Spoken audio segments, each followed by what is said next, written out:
সোহেল, রাহি আর হলো চাঁদ।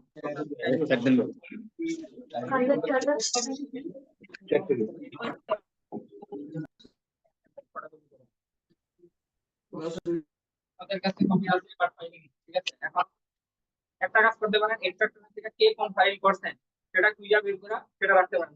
তাহলে যার যারটা শিশি করে রাখুন, আর যারটা রাখা আছে তারটা তো রাখা আছে, সেগুলো দেখতে গেলে হয়তো আপনাকে করতে হবে। আর একটা কাজ হচ্ছে সবাই মিলা করে করবেন, অল্প কিছু আছে সবাই মিলা করে শেষ হয়ে যাবে। আধা ঘন্টা করবেন, একজন নাম বলবেন, বাকি সবাই মিলে খুঁজে বের করবেন, ফটো তুলতে পাঠাবেন, করবে, ঠিক আছে।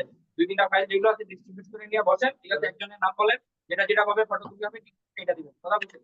একটা কথা বলেন সবাই মিলে, অথবা এখান থেকে খুঁজে বের করবেন কার কোনটা, যার যারটা সে রাখেন, এটা শেষ করে দিয়ে আর কি করবেন না। যাদের ডাক দিচ্ছি সবাই এটা শেষ করে দিয়ে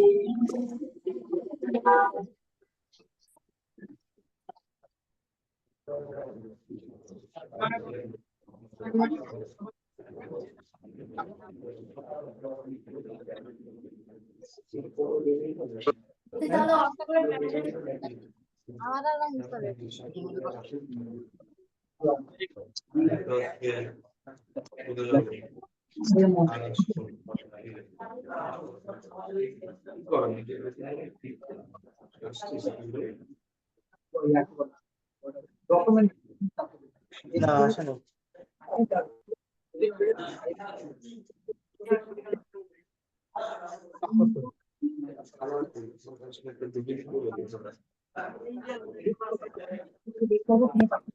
আগে নেওয়ার কথা ছিল ভাই।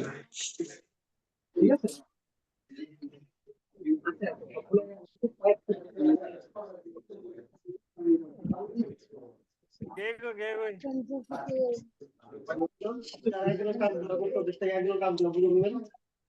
ফার্মাসিউটিক্যালস যারা করছে, ফার্মাসিউটিক্যালস প্লাস্টিক যারা করছে, মোটামুটি ইনফরমেশন শেয়ার করে ফাইলে কাম করছে।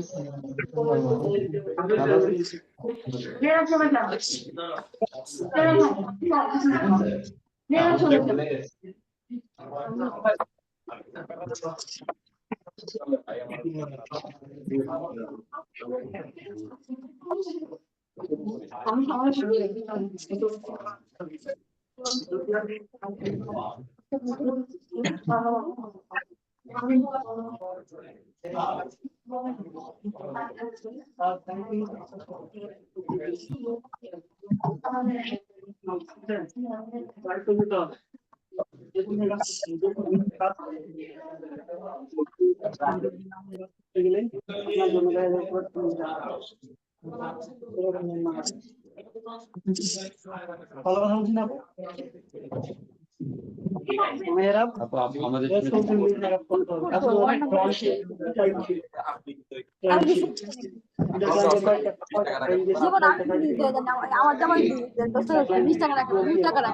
আসসালামু আলাইকুম। আপনারা কথা বন্ধ করলে আমি একটু কথা বলতে পারি? সবাই কাইন্ডলি একটু মিউট করবেন, ক্লাস করতে পারি বা রাস্তায় দেখছি।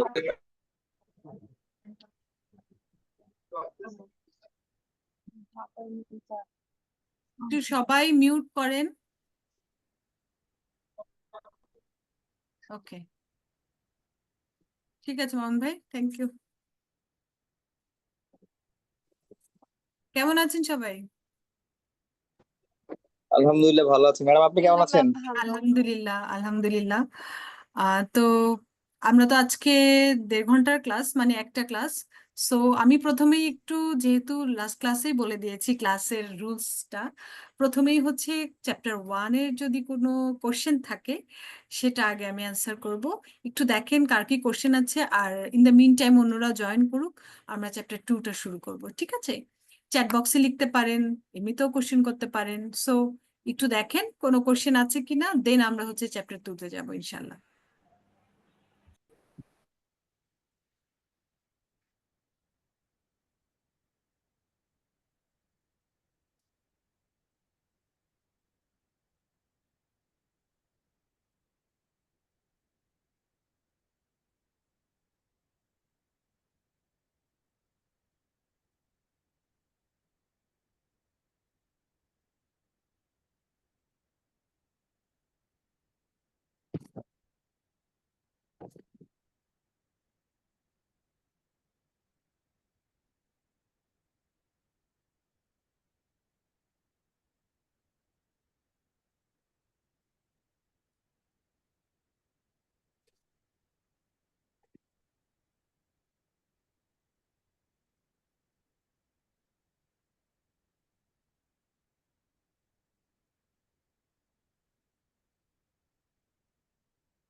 আমি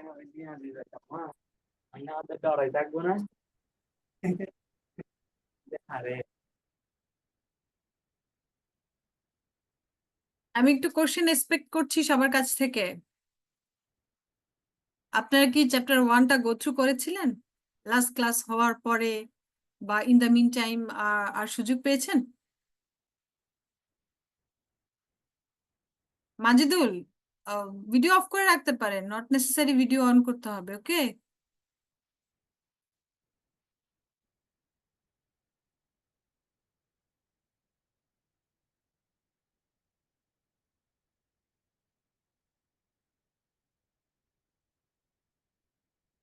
কারো কোনো কোশ্চেন নেই? আমার সিয়াররা কই? ম্যাম আসসালামু আলাইকুম। আসসালামু আলাইকুম। ওয়ালাইকুম আসসালাম। আপনারা কি গো থ্রু করেছিলেন? কারো কি কোনো কোশ্চেন ম্যাম নেই? আমি কি? আপাতত প্রবলেম নাই ম্যাম, গোছু ও, করেছি। That's a good sign that you have no ma'am problem. যেদিন পড়িয়েছেন ওই দিনই গোছু করেছি আর কি। That's good, that's good. আমি যেটা বলেছিলাম যে আপনারা যদি রেজাল্ট ভালো করতে চান, আপনাদেরকে আসলে ক্লাসের সাথে সাথে এগিয়ে যেতে হবে। ইয়েস ম্যাম, পরে একই মনে সাথে। থাকে না আর কি। ইয়েস, মনে থাকে না। আপনার যেদিন যেই সাবজেক্ট পড়াচ্ছে ওই সাবজেক্ট সেদিনই চেষ্টা করবেন একটু রিভিউ দেওয়া, তাহলে কি পড়িয়েছে সেটা যেমন আপনার আরেকবার রিভিউ হয়ে যাবে, আর তারপর হচ্ছে আর যদি কোনো কোশ্চেন থাকে সেটাও আপনাদের হচ্ছে সলভ হয়ে যাবে। ঠিক আছে? সো এটা একটা গুড মানে ইয়া হবে, অ্যাচিভমেন্ট হবে যদি আপনি দিনের পড়াটা দিনে শেষ করতে পারেন। আর দেখবেন যে পড়াটা যখন গো থ্রু করবেন, প্রবলেম থাকলে পাশে দিয়ে লিখে রাখেন, পরের ক্লাসে তো আমি আছি অ্যান্সার করার জন্য। সো অসুবিধা হওয়ার কথা না আর কি। সো আপুর মতো আর কে কে রিভিউ দিয়েছিলেন যেদিন পড়িয়েছিলাম লাস্ট ক্লাস সেদিনই?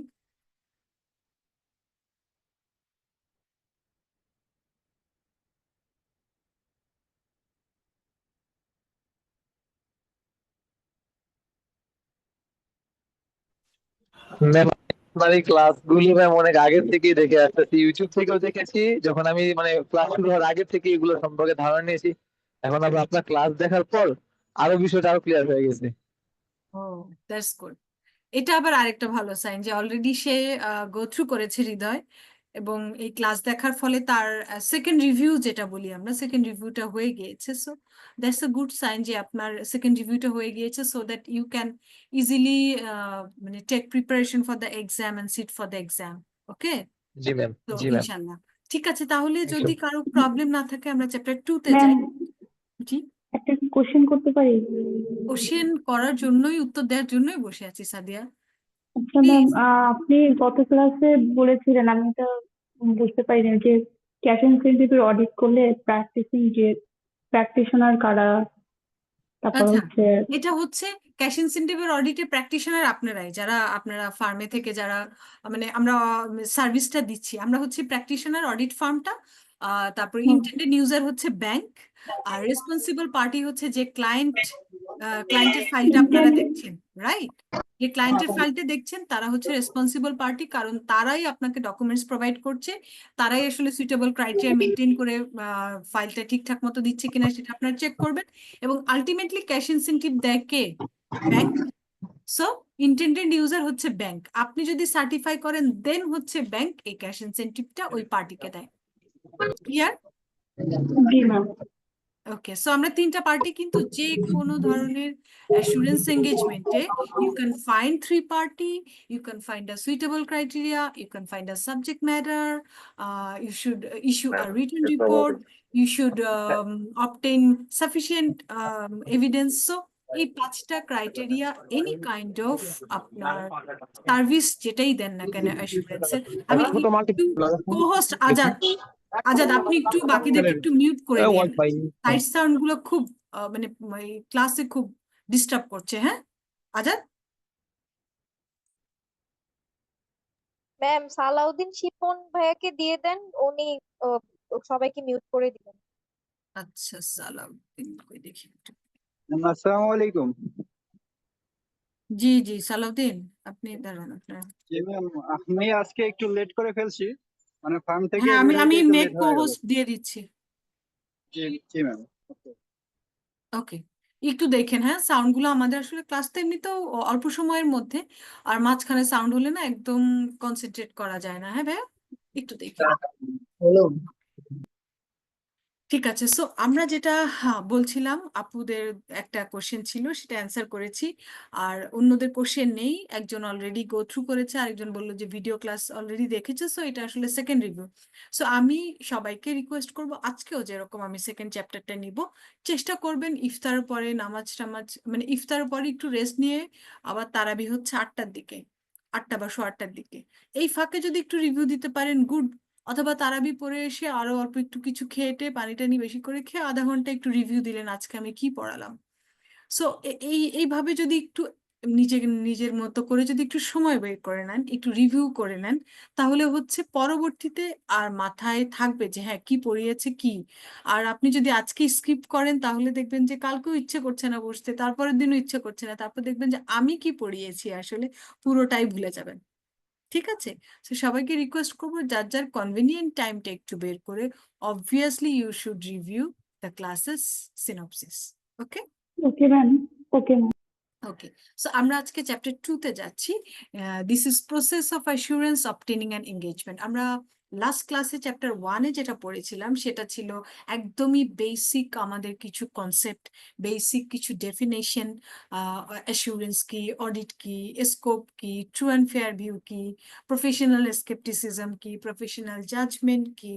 সো এই যে ছোটখাটো, তারপরে অ্যাসুরেন্সের লিমিটেশন, তারপর অ্যাসুরেন্সের অ্যাডভান্টেজেস, সো এই যে জিনিসগুলো পড়েছি সেগুলো ছিল একদম বেসিক একটা কনসেপ্ট আমাদেরকে ক্লিয়ার করা।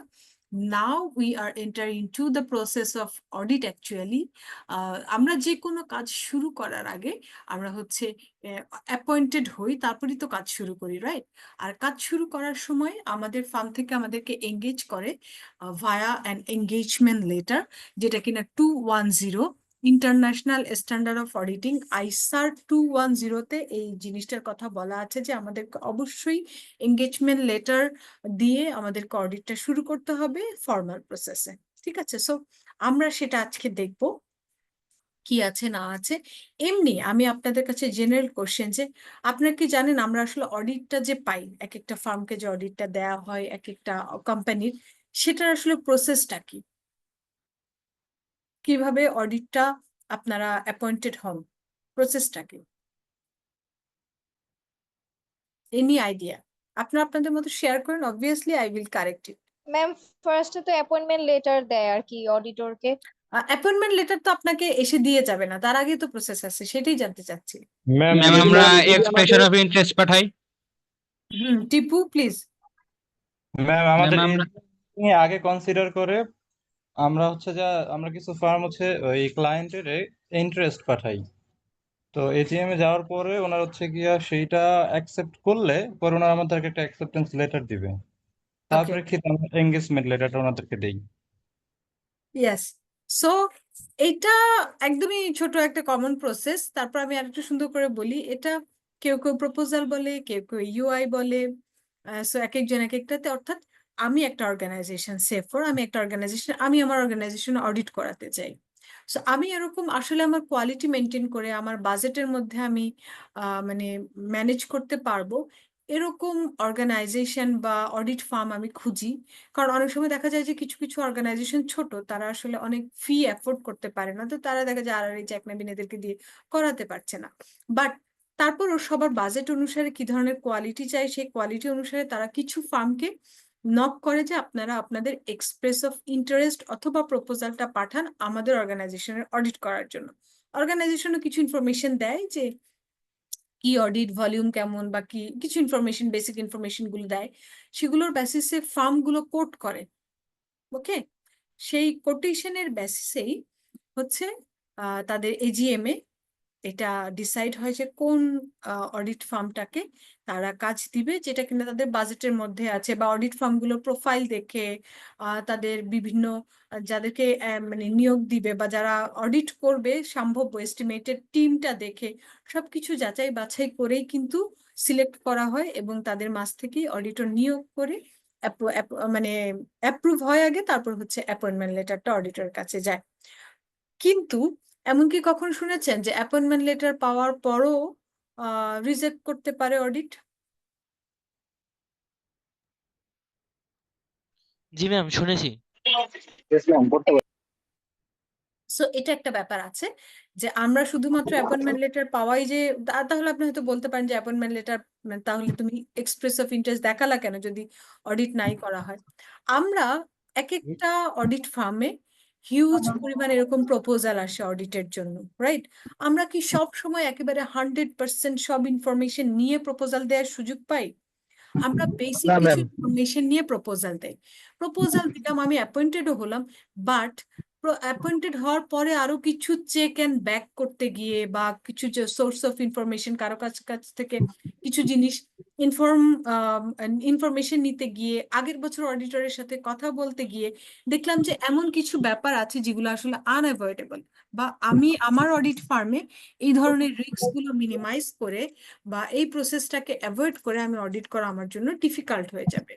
এরকম যদি কোনো সিচুয়েশন হয় after getting the appointment letter, তারপরেও কিন্তু অডিটটা মিট করা যায় বা রিজেক্ট করা যায় বা রিজেকশন লেটার দেয়া যায় যে এই নিউজগুলো আমরা আগে জানতাম না, আমরা এখন যে ইনফরমেশন গুলো পেয়েছি এটার বেসিসে আসলে আমাদের ফার্মের পক্ষে এই অডিটটা করা সম্ভব হচ্ছে না, আপনারা বেটার আরেকজন সেকেন্ড যে অডিটর মানে সেকেন্ড চয়েসে যে ছিল তাকে হয়তো অ্যাপয়েন্ট করেন বা কিছু। তো এটা হয়, খুব যে অহরহ তা না, একটু রেয়ার, বাট এই ধরনের ঘটনা আছে, ঘটে যে অ্যাপয়েন্টমেন্ট লেটার পাওয়ার পরেও অডিটটা করা হয় না ওভাবে। ঠিক আছে, সো আমরা এই যে অ্যাপয়েন্টমেন্ট লেটার পাওয়ার পরেও যে অডিট করা হচ্ছে না বা অ্যাপয়েন্টমেন্ট লেটার পাওয়া থেকে শুরু করে অডিট শুরু করার মাঝখানে যে কিছু ব্যাপার আছে সেগুলো হচ্ছে চ্যাপ্টার 2-তে আমরা একটু ডিসকাস করব। অ্যাপয়েন্টমেন্ট লেটার তো আমরা আগে পাই, কিন্তু অডিট হচ্ছে যখন মনে করেন 30শে জুন হলে 30শে জুন শেষ হলে অডিটে যাই, অথবা 31শে ডিসেম্বর ব্যাংক বা এনবিএফআই হলে 31শে ডিসেম্বরের পরে যাই। সো অ্যাপয়েন্টেড আগে হয়ে যায়, বাট অডিটটা তো শুরু করি পরে যখন ইয়ারটা শেষ হয়। তো এই যে অডিট শুরু করা এবং অ্যাপয়েন্টমেন্ট লেটার পাওয়ার মাঝখানের যে ব্যাপারটা, সেখানেও আরো অনেক কিছু চেক এন্ড ব্যাক করার ব্যাপার আছে, চেক করার ব্যাপার আছে অ্যাবাউট দ্য ক্লায়েন্ট। সো সেগুলো চেক করে যদি আমার সামটাইমস মনে হয় যে আমার পক্ষে করা সম্ভব, yes we can go with the মানে এই অ্যাপয়েন্টমেন্টটাকে আমরা স্টার্ট করে দিতে পারি উইথ এঙ্গেজমেন্ট লেটার। আর যদি আমার মনে হয় এমন কিছু আছে যেটা দিয়ে আসলে আমি কন্টিনিউ করতে পারছি না, then talk and reject that. Okay, so আমরা আজকে সে ব্যাপারগুলো একটু দেখি, এটা চ্যাপ্টার 2-তে খুব সুন্দর করে এটা বর্ণনা করা আছে। সো ফার্স্টে এঙ্গেজমেন্ট লেটার কে কাকে দেয়, কোনো আইডিয়া? আমাদের সিএ ফার্ম হচ্ছে ক্লায়েন্টকে দেয়। অডিটর ক্লায়েন্টকে দেয় না ম্যাম? অডিটর ক্লায়েন্টকে দেয়, অর্থাৎ আমাদের যে পার্টনার আছেন উনি সাইন করে তার টিমটাকে এঙ্গেজ করছে ক্লায়েন্টে। সো ক্লায়েন্টে এই লেটার দিলে ক্লায়েন্টও সেটা পড়ে কিছু মানে ব্যাপার থাকে সেগুলো অ্যাকসেপ্ট করে দেন হচ্ছে সেও সাইন করে দেয়। তো মিউচুয়াল একটা সাইনিং এর ব্যাপার থাকে, বাট মেইনলি টু হচ্ছে দেয় হচ্ছে যে ক্লায়েন্টটাকে, আর অ্যাড্রেস করে লাস্ট হচ্ছে আমাদের আমাদের যে ফার্মের পার্টনার থাকে উনি সাইন করে, অর্থাৎ সে তার টিমকে এই অডিটের জন্য এঙ্গেজ করছে। So firm to client. এখন আমরা দেখি engagement letter is a letter send by the auditor to his client at the time of any new audit। এটাকে একটু মার্ক করেছি, একটু আন্ডারলাইন করেছি, এটার কিছু ব্যাপার আছে ব্যাখ্যা করব। It sets out the terms of the engagement and forms the basis of contract। অর্থাৎ এটা কি ধরনের টার্ম আছে, একটা অডিট শুরু করার জন্য যে টার্ম গুলো আছে সেটা এখানে ব্যাখ্যা করা থাকে, এবং এটার মাধ্যমেই আসলে একটা টিমকে এঙ্গেজ করা হয় অডিট করার জন্য।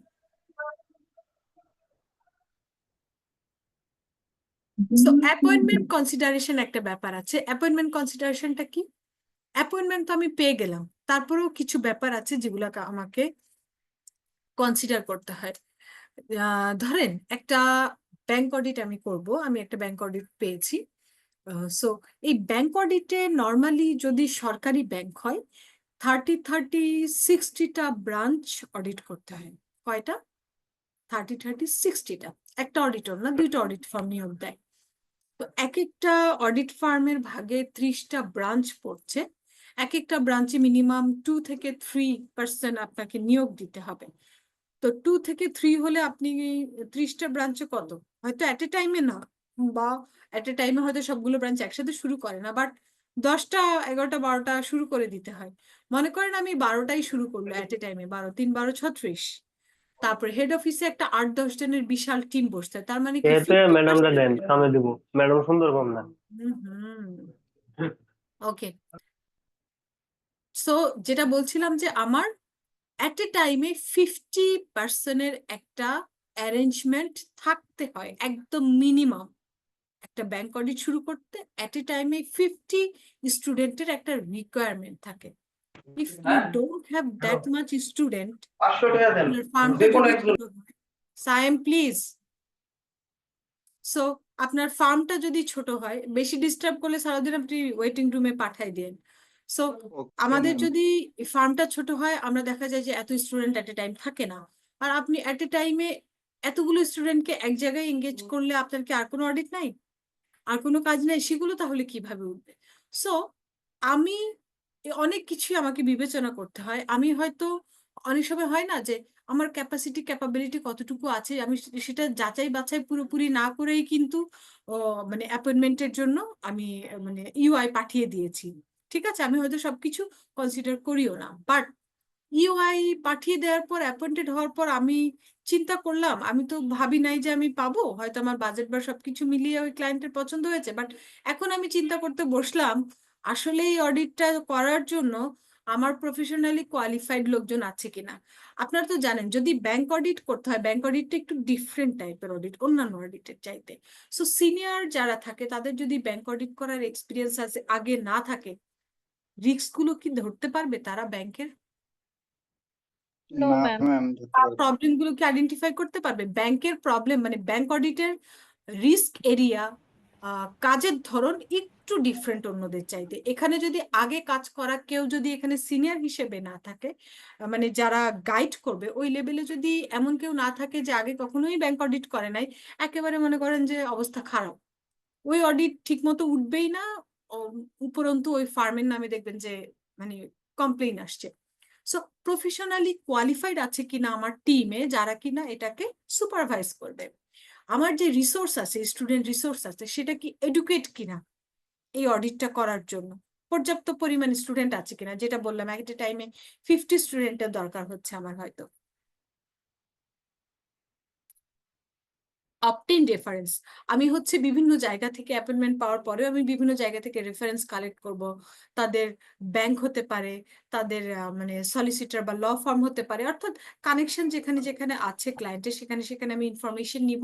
যদি আমি মনে করি যে এদের ইনফরমেশন গুলোর বেসিসে মানে ইনফরমেশন ভালো আসছে, পজিটিভ আসছে ক্লায়েন্টের নামে, তাহলে হয়তো আমার পক্ষে অডিটটা নেওয়া সম্ভব হবে। বাট যদি ইনফরমেশন গুলো নেগেটিভ আসে, তারপর হচ্ছে আমি আমার পক্ষে ওরকম মানে বিভিন্ন জায়গা থেকে যে ইনফরমেশন আসছে বলতেছে তুমি এই ক্লায়েন্টটা করো না, এই ক্লায়েন্টের কিছু ঝামেলা আছে, ইথিক্স মেনটেন করে করাটা একটু ডিফিকাল্ট হবে, এরকম যদি ব্যাপার থাকে তাহলে আমাকে হয়তো চিন্তা করতে হবে যে অ্যাপয়েন্টমেন্ট পেয়েছি বাট তারপরেও এই ধরনের ইনফরমেশন যেহেতু আসছে আমি একটু চিন্তা ভাবনা করে অডিটটা নেই। ওকে, এই ক্ষেত্রে কি ম্যাম অডিটটা ক্যান্সেল করা হয় যখন information? yes, there is a provision to cancel the audit, পারবেন আপনি, কোনো অসুবিধা নেই। আর লাস্ট হচ্ছে কমিউনিকেট উইথ প্রেজেন্ট অডিটরস, এটা সবচেয়ে বড় একটা সোর্স যে আপনি যদি নিউ অডিটর হয়ে থাকেন আগের বছর কোন ফার্ম অডিট করেছে। আর আমরা তো জানিনি সবাই যেহেতু আইসিবির আন্ডারে একটা ফার্ম আর একটা ফার্মকে চিনি, একটা ফার্ম আর একটা ফার্মের পার্টনারদেরকে চিনি, সবাইকে চিনি। সো ইনফরমেশন গুলো আগের বছর অডিটর থেকে আমরা নেই, ফর্মালিও নেই, আমি একটু পরে দেখাবো। প্রফেশনাল ক্লিয়ারেন্স লেটার নামে একটা লেটার দেই, এটার মাধ্যমে আসলে ফর্মালি আমরা হচ্ছে কমিউনিকেট করি প্রেজেন্ট অডিটরের সাথে। তাদের কাছ থেকে ইনফরমেশন নেই তারা এমন কিছু কি আপনাদেরকে বলছে কিনা যে এখানে এমন কোনো প্রবলেম আছে কিংবা এমন কোনো ইস্যু আছে যেটার কারণে আমি অডিট করব না, বা তারাও অডিট ঠিক মতো করতে পারেনি এই প্রবলেম গুলোর কারণে, এটা যদি শেয়ার করে সেটাও আমরা কনসিডারেশনে নিব যে এগুলো কি মেনটেন করে বা ম্যানেজ করে আমরা অডিট করতে পারবো কিনা। সো 4টা ব্যাপার আমি এখানে এনশিওর করলাম। এই ব্যাপারগুলো বইতেও আছে, আমি একটু কথা বলছি পরে। এই ব্যাপারগুলো বইতেও ডিটেলস আছে পাশে দিয়ে, বাট এখানে সামারি করে এনেছি যে আপনি অ্যাপয়েন্টমেন্ট পেয়েছেন তারপরেও আপনার কিছু ব্যাপার কনসিডারেশনে রাখতে হয় যে আমার এই কাজটা করার জন্য কোয়ালিফাইড প্রফেশনালি কোয়ালিফাইড লোকজন আছে কিনা, আমার রিসোর্স এডুকেট কিনা, আমি বিভিন্ন জায়গা থেকে রেফারেন্স কালেক্ট করছি সেটা পজিটিভ আসছে কিনা, কিংবা প্রেজেন্ট অডিটরের সাথে কমিউনিকেট করে আমার মানে তারা আমাকে পজিটিভ রেসপন্স দিচ্ছে কিনা। এগুলো যদি ইয়েস থাকে তাহলেই আসলে আমি গো করব ফর দ্য নিউ অডিট। কেউ কি কিছু বলতে চাচ্ছিলেন মাঝখানে? যদিও মাঝখানে কোশ্চেন নেই না, তারপরও ইমার্জেন্সি হলে ইউ ক্যান গো। ম্যাম লাস্টের টপিকটা আবার একবার একটু বলা যায়? Communicate with present auditor. Communicate with present auditor মানে হচ্ছে আগের বছর যারা অডিট করেছে তাদের সাথে কমিউনিকেট করা, তাদের কাছ থেকে ক্লিয়ারেন্স নেওয়া, তাদের সাথে কথা বলা যে এমন কোনো ইস্যু আছে কিনা যেটার জন্য আমি অডিট করতে গিয়ে কোনো প্রবলেম হতে পারে। ক্লিয়ার রিয়াজ? ম্যাম ট্রেন রেফারেন্সটা যদি আরেকটু বলতেন। অপটিন রেফারেন্স হচ্ছে আপনি তাদের যেই ব্যাংকগুলোর সাথে এই ক্লায়েন্টটা লেনদেন করে, যে ল ফার্মের সাথে সে কাজ করে আইনি বিষয়গুলা, বা আরো আরো তাকে তার যে স্টেক হোল্ডার আছে সেই জায়গাগুলোতে নক করে তাদের কাছ থেকে ক্লায়েন্ট সম্পর্কে ইনফরমেশন নেওয়া, যে আসলে ক্লায়েন্টের মনে করেন ক্রেডিট রেটিং এজেন্সি, সে হয়তো বলবে যে হ্যাঁ এই ক্লায়েন্টের রেটিং ভালো, কিংবা ব্যাংক না ও তো ঠিকঠাক মতো লেনদেন করে, বা তার মানে প্রসপেক্ট ভালো, সে গুড ক্লায়েন্ট, তাদের ব্যাংকের জন্য গুড ক্লায়েন্ট। সো বিভিন্ন জায়গা থেকে ইনফরমেশন গুলো যদি পজিটিভ আসে তাহলে আপনার জন্য বেটার, যদি কোনোভাবে নেগেটিভ আসে তাহলে আপনি একটু রিথিঙ্ক করতে হবে যে আসলে আমি এই অডিটটা করবো কিনা, কারণ মানে স্টেক হোল্ডারদের কাছ থেকে ইনফরমেশন গুলো পজিটিভ আসছে না। ওকে নাবিলা? ম্যাম ম্যাম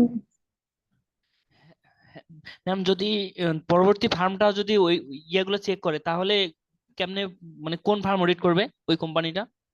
বুঝি নাই। ম্যাম মানে প্রথম ফার্মটা তো ক্যান্সেল করলো, পরবর্তী ফার্মটাও তো সবকিছু চেক করবে আর কি, চেক করার পর মানে অডিটটা নিবে, সেক্ষেত্রে এরকম হয় না, ঠিক আছে? একজন বাদ দিলে আরেকজন ঠিকই নেয়। আমাদের মাঝে তো ওই মানে স্ট্রং ইথিক্স গুলো যদি বিদ্যমান থাকতো আমাদের অডিট ফার্মে, তাহলে তো আমরা আসলে অনেক দূর এগিয়ে যেতে পারতাম, তাই না? লো বলিং হতো না, ফিটা ভালো থাকতো, সবাই মিলে ভালো ফিতে অডিট করতে পারতাম। বাট আজকালকার যুগ এমন যে চেক করেও হ্যাঁ বলবে হ্যাঁ আমি পারবো পারবো, আপনি কোনো কিছু না দেখিয়ে দেখা যায় অডিট শুরু করে দেয়। ঠিক আছে, এমন হয় না যে অডিট করা হচ্ছে না, ওই ফার্ম কাউকেই, ওই ক্লায়েন্ট কাউকেই পাচ্ছে না অডিট করার মধ্যে, এরকম কখনোই হয় নাই। ঠিক আছে, সো অডিট হয়, বাট যারা ভালো ফার্ম বা যারা আসলে ইথিক্স মেনটেন করে, কমপ্লায়েন্স মেনটেন করে, তারা চেক করে। সবাই আসলে না, যেটা করা উচিত আসলে সবাই সেটা করে না। Got it Pushpa? G ma'am. Okay, so মাঝখানে আমি আর কোশ্চেন নিচ্ছি না, আমাকে আগে চ্যাপ্টারটা একটু শেষ করতে দেন, তারপর আমি বাকি কোশ্চেন গুলো আপনাদের নিব। টিপু কোনো কিছু জানার থাকলে মেসেজ করতে পারেন চ্যাট বক্সে। আমি এখন যেটা ডিসকাস করবো that is risk factor consideration, অর্থাৎ আমরা অডিট যে করতে যাব, আমরা তো অ্যাপয়েন্টমেন্ট পেয়েছি, বাট ওই ক্লায়েন্ট সম্পর্কে আমি এখন জানছি, ওই ক্লায়েন্ট সম্পর্কে বিভিন্ন ইনফরমেশন নিচ্ছি, আমি একটু জানার চেষ্টা করছি। সো ওই ক্লায়েন্ট সম্পর্কে যদি জানতে চাই তাহলে আমাকে কিছু রিস্ক ফ্যাক্টর আছে ওই ক্লায়েন্টের, সেগুলো সম্পর্কে একটু জানতে হবে। সেই রিস্ক গুলো কতটুকু আমার ক্লায়েন্টের মানে ফাইন্যান্সিয়াল স্টেটমেন্টে ইম্প্যাক্ট ফেলবে সেটাও আমাদেরকে একটু ঠিকঠাক মতো জানতে হবে। ঠিক আছে,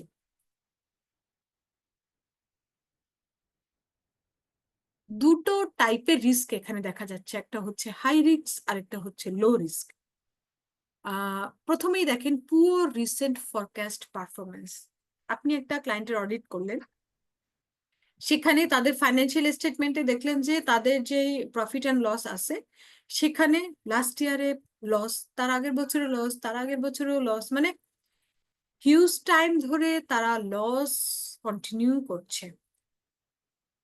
আমি এরকম একটা অর্গানাইজেশন পেয়েছিলাম, 16 বছর ধরে তারা ব্রেক ইভেনে আসতে পারে নাই, লসই কন্টিনিউ করছে। তখনই ফাইন্যান্সিয়াল, তখন আমরা প্রথম অডিটর, 16 বছর পরে আমরা এক নবীন প্রথম অডিটর ছিলাম।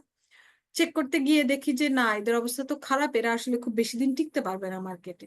একদম ঠিক ঠিক 1 বছরের মাথায় লিকুইডিটেশন করে ওদেরকে আসলে সবকিছু বিক্রি করে ব্যবসাটা গুটিয়ে ফেলতে হয়েছে। সো এরকম যদি আপনার ওই মানে প্রফেশনাল জাজমেন্টের জায়গা থেকে আপনি যদি চিন্তা করেন, আপনি যদি খোঁজ খবর নেন ক্লায়েন্ট সম্পর্কে, তাদের যদি দেখেন যে অনেক আগ থেকেই তাদের পারফরমেন্স অনেক খারাপ, সরি, সো পারফরমেন্স অনেক খারাপ, তাহলে দেখা যাচ্ছে যে ওই অডিট মানে করাটা আপনার জন্য একটু রিস্ক হয়ে যাবে। ওকে, অর্থাৎ আপনি একটু হাই রিস্কে পড়বেন ওই অডিট করার ক্ষেত্রে, কারণ তার এত বছর ধরে কেন সে প্রফিটে আসতে পারছে না, কি প্রবলেম, সেটা আপনাকে অবশ্যই আইডেন্টিফাই করতে হবে আপনার অডিটে। সো আপনি যদি ঠিকমতো আইডেন্টিফাই করতে না পারেন, কোনো একটা যদি মেজর মিস্টেক রয়ে যায়, তাহলে দেখা যাবে যে এটা নিয়ে আরো মানে ঝামেলা হতে পারে পরবর্তীতে। সো কোনো ক্লায়েন্টের অ্যাপয়েন্টমেন্ট পাওয়ার পরে আপনি যদি ইনফরমেশন নিয়ে দেখেন তার এ ধরনের পারফরমেন্স অনেক আগ থেকেই তার নেগেটিভ পারফরমেন্স বা লসে আছে, তাহলে অবশ্যই ওই ক্লায়েন্টটা আপনার জন্য একটা high risk client. Clear? Lack of finance. Lack of finance কি? আপনি যে কোনো ফাইন্যান্সিয়াল স্টেটমেন্ট ক্লায়েন্টের দেখলে দেখবেন লোন আছে, long term loan, short term loan, isn't it? আছে কিনা লোন? লোন কিন্তু একটা গুড সাইন। গুড সাইন কোন অর্থে? ব্যাংক আপনাকে লোন দেয় তখনই যদি আপনার কাগজপত্র সব ওকে থাকে, ইজেন্ট ইট? তাই না? আপনার কাগজপত্র ঠিক থাকলে, আপনার কমপ্লায়েন্স ঠিক থাকলে তখনই ব্যাংক লোন দেয়। আর যদি দেখেন ব্যাংকের লোন দিচ্ছে না, তারা নিজেদের ক্যাপিটাল নিয়ে কাজ করছে বা হিমশিমও খাচ্ছে কিন্তু ব্যাংকের লোন পাচ্ছে না, that's a high risk point. কারণ লোন পাচ্ছে না মানে হচ্ছে তাকে লোন দিচ্ছে না, তার মানে তার কাগজপত্রে, তার প্রসেসে এমন কোনো ঝামেলা আছে বা তার বন্ধক দেওয়ার মতো এ ধরনের কোনো অ্যাসেট হয়তো নাই, যার কারণে সে লোন পাচ্ছে না। সো তাকে যখন অডিট করতে যাবেন, এই পয়েন্টটা আপনার জন্য একটা হাই রিস্ক পয়েন্ট কিনা বলেন? আপনাকে তখন কারণ খুঁজতে হবে সে আসলে কেন ব্যাংক তাকে লোন দেয় নাই, সে কি লোন অ্যাপ্রোচ করেছিল কিনা, কি প্রবলেমের কারণে সে লোন পায় নাই, কোথায় তার কি প্রবলেম আছে। ঠিক আছে? সিস্টেমে প্রবলেম নাকি তার কমপ্লায়েন্সের কোনো জায়গায় অসুবিধা আছে। সো এগুলো আমাদেরকে অডিটে দেখতে হবে। Significant control weakness. কোন একটা অর্গানাইজেশন অডিট করবেন, তার আগেই যদি খোঁজ খবর নিয়ে দেখেন এদের কন্ট্রোল সিস্টেমের অবস্থা মারাত্মক খারাপ, that is a high risk point for you obviously. কিভাবে? কারণ কন্ট্রোল উইক মানে হচ্ছে সেই উইকনেস থেকে যেটাই আপনার প্রডিউস হোক না কেন, যে ইনফরমেশনই আপনার বের হোক না কেন, অবশ্যই সেটাতে প্রবলেম থাকবে, রাইট? সো ল্যাক মানে সিগনিফিকেন্ট কন্ট্রোল উইকনেস থাকলে সেটা একটা অডিটরের জন্য risky point. Clear? Fourth number হচ্ছে lack of finance director. Lack of finance director মানে হচ্ছে কি, যে আমি একটা অর্গানাইজেশনে যখন অডিট করছি, ডেফিনেটলি ওই অর্গানাইজেশনে আপনার হচ্ছে একটা সেট আপ থাকবে, একটা গুড মানে ফাইন্যান্স টিম থাকবে। সেই ফাইন্যান্স টিমটা হচ্ছে ভালো মানে কাজ করবে এবং সেই ফাইন্যান্স টিমটা নলেজেবল হবে এবং সাউন্ড হবে। দেখেন সবগুলো অর্গানাইজেশনে কেন এভাবে সিইও, সিএফও, এভাবে চার্টার্ড অ্যাকাউন্টেন্টদেরকে নিয়োগ দেওয়া হয় বা ভালো ভালো প্রফেশনালদেরকে নিয়োগ দেওয়া হয়? কারণ হচ্ছে আপনার যদি একটা গুড টিম থাকে, একটা নলেজেবল পারসন যদি আপনার অর্গানাইজেশনের মূল জায়গায় থাকে, তাহলে অবশ্যই সেখান থেকে যেটা প্রডিউস হবে সেটা হচ্ছে গুড হবে বা সেটার একটা ভালো প্রসপেক্ট থাকবে। ঠিক আছে? সো আপনার ফাইন্যান্স টিম যদি উইক থাকে, ফাইন্যান্স টিমের লোকজন যদি ওইভাবে মানে ভালো প্রসপেক্টে না হয়, তাদের যদি ভালো নলেজ না থাকে, ভালো মানে ব্যাকগ্রাউন্ডে না হয়, তাহলে আপনার ফাইন্যান্সিয়াল স্টেটমেন্ট তো আসলে প্রডিউস হয় ওই টিম থেকেই। সেখান থেকে ফাইন্যান্সিয়াল স্টেটমেন্ট যেটা প্রডিউস হচ্ছে সেটা কি আপনার জন্য কতটুকু রিলায়েবল হবে? তাই না? এটা একটা হাই রিস্ক পয়েন্ট না, যে আমার যদি নলেজেবল বা এক্সপিরিয়েন্স লোকজন না থাকে তাহলে আসলে আমার জন্য অসুবিধা। ফোর্থ হচ্ছে সিগনিফিকেন্ট আনএক্সপ্লেইন ট্রানজ্যাকশন। অর্থাৎ আমার অর্গানাইজেশনে যে ক্লায়েন্টে আমি যাচ্ছি সেখানে যদি এমন ট্রানজ্যাকশন গুলো থাকে যেগুলো আসলে মানে ট্রানজেকশন গুলো মানে ব্যাখ্যা নাই কোনো। আমরা তো জানি আমরা যখন অডিট করছি তখন আমাদের অডিটের ট্রানজেকশন যেগুলো থাকে প্রত্যেকটা নোট থাকে, নোটস টু দ্য ফাইন্যান্সিয়াল স্টেটমেন্টেরও ডিটেলস থাকে। বাট আপনার যদি ফাইন্যান্সিয়াল স্টেটমেন্টের ডিটেলসটা না থাকে, ইট মিনস যে এখানে কোনো প্রবলেম আছে যেটার কারণে এরা নোট দেয়নি, এটা ডিটেলসটা এরা ব্যাখ্যা করেনি। ঠিক আছে? সো আমার সিগনিফিকেন্ট যদি কোনো ট্রানজেকশন যেটা নোট থাকবে না, কোনো এক্সপ্লেনেশন থাকবে না, that is a risk point for auditor. কারণ এটার কেন ব্যাখ্যা নেই এবং সেটার ইম্প্যাক্টটা কি পড়ছে সেটা কিন্তু আপনাকে বের করতে হবে। Okay? The last point is doubtful accounting policies. এটা কিরকম? অ্যাকাউন্টিং পলিসি যদি ঠিক মতো ক্লিয়ার না হয়, অ্যাকাউন্টিং পলিসি যদি আমার আইএস আইএফআরএস অনুসারে ঠিক মতো অ্যালাইন না হয়, সেটা আমার জন্য প্রবলেম। ওকে, এই অ্যাকাউন্টিং পলিসি আসলে যে কোনো অর্গানাইজেশনের জন্য, যে কোনো অডিটরের জন্য একটা প্রবলেম, কারণ অ্যাকাউন্টিং পলিসি এই গ্যাপগুলোর কারণে ফাইন্যান্সিয়াল স্টেটমেন্টে এটার একটা ইম্প্যাক্ট পড়বে, নন কমপ্লায়েন্ট কিছু ব্যাপার দেখা যাবে, এবং সেগুলোর জন্য কিন্তু একটা আমার অডিটরকে এটা খুঁজে বের করতে হবে এবং এটার রিজনটা খুঁজে বের করতে হবে কেন অ্যাকাউন্টিং পলিসি আইএস আইএফআরএস এর সাথে অ্যালাইন না, এটা নিজের মতো করে রেডি করা হয়েছে কোম্পানির পারপাসে, এবং সেটার কারণে কি ইম্প্যাক্ট পড়ছে অর্গানাইজেশনে। ঠিক আছে, সো এই হচ্ছে হাই রিস্ক পয়েন্ট। এ ধরনের এই যে ব্যাপারগুলো ডিসকাস করলাম, এদের কোনোটাও যদি আপনার ক্লায়েন্টের থেকে থাকে, দ্যাট ইজ আপনার ক্লায়েন্টটা হচ্ছে আপনার জন্য একটা হাই রিস্ক পয়েন্ট। ওকে, এই ব্যাপারটা যদি বুঝে থাকেন, নিচে লো রিস্ক আছে, নিজেরাই একটু রিভিউ দেন, হোপফুলি ওইটা আপনাদের জন্য বুঝতে অসুবিধা হবে না। অর্থাৎ কি কি সিমটম থাকলে বলা হবে যে এটা low risk client.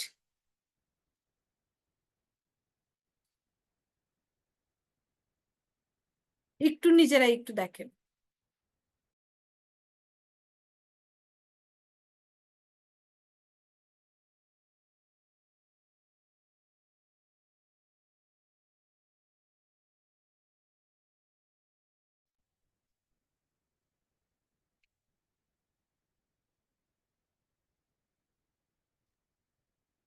Ma'am actually high রিস্কের opposite গুলোই হচ্ছে লো রিস্ক। আরেকবার বলেন তো। ম্যাম হাই রিস্কের যে অপোজিট গুলো আছে সেগুলোই হ্যাঁ, হচ্ছে লো রিস্ক। জি ইয়েস ইয়েস, সেটা একটু দেখেন সবাই একবার যে কোনোটাই কোনো প্রবলেম আছে কিনা। ম্যাম জি ma'am. Ma'am few unusual transaction মানে হচ্ছে যে সিগনিফিকেন্ট না, ছোটখাটো কিছু হয়তো কম টাকার কিছু ট্রানজেকশন আছে যেগুলোতে হচ্ছে গিয়ে ব্যাখ্যা নেই, তো ওটা মিনিমাইজেবল বা ওটা ইগনোর করা যায়, বাট সিগনিফিকেন্ট যদি ট্রানজেকশন যদি আনএক্সপ্লেইন থাকে, that is a high risk point for auditor. Okay okay. Good long term prospect বলতে কি কোম্পানিটা লং টার্মে খুব ভালো করছে ব্যাপারটা? ইয়েস, অর্থাৎ তার কোনো লস নেই কিংবা তার আনসার্টেনিটির এরকম কোনো ব্যাপার নেই। ঠিক আছে, সবাই একটু দেখেন।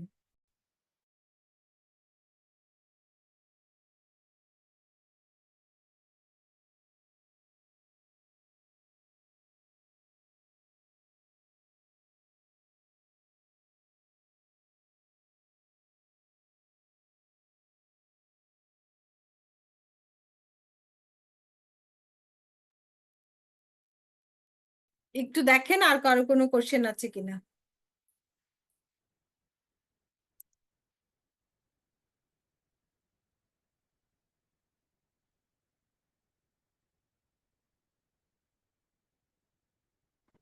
ম্যাম ডাউটফুল অ্যাকাউন্টিং পলিসিসটা যদি আরেকটু বলতেন। ডাউটফুল অ্যাকাউন্টিং পলিসি মানে ওদের অ্যাকাউন্টিং পলিসিটা আপনার আইএস আইএফআরএস এর সাথে অ্যালাইন না, তারা নিজেদের মতো করে বানিয়েছে, নিজেদের মতো মানে নিজেদের সুবিধা বা নিজেদের অর্গানাইজেশনের সুবিধা যাতে হয় সেরকম ভাবে পলিসি, বাট অ্যাকাউন্টিং পলিসিটা কি হওয়া উচিত, আমার অর্গানাইজেশন মানে আইএস আইএফআরএস মেনটেন করছে এরকম ভাবে হওয়া উচিত না, ইয়েস ম্যাম। ওইটা আর কি doubtful accounting policy. Thank you ma'am.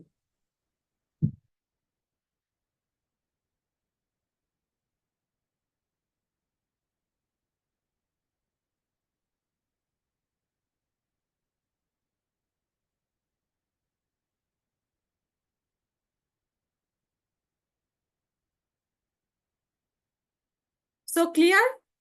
Risk factor? Yes ma'am. Yes ma'am.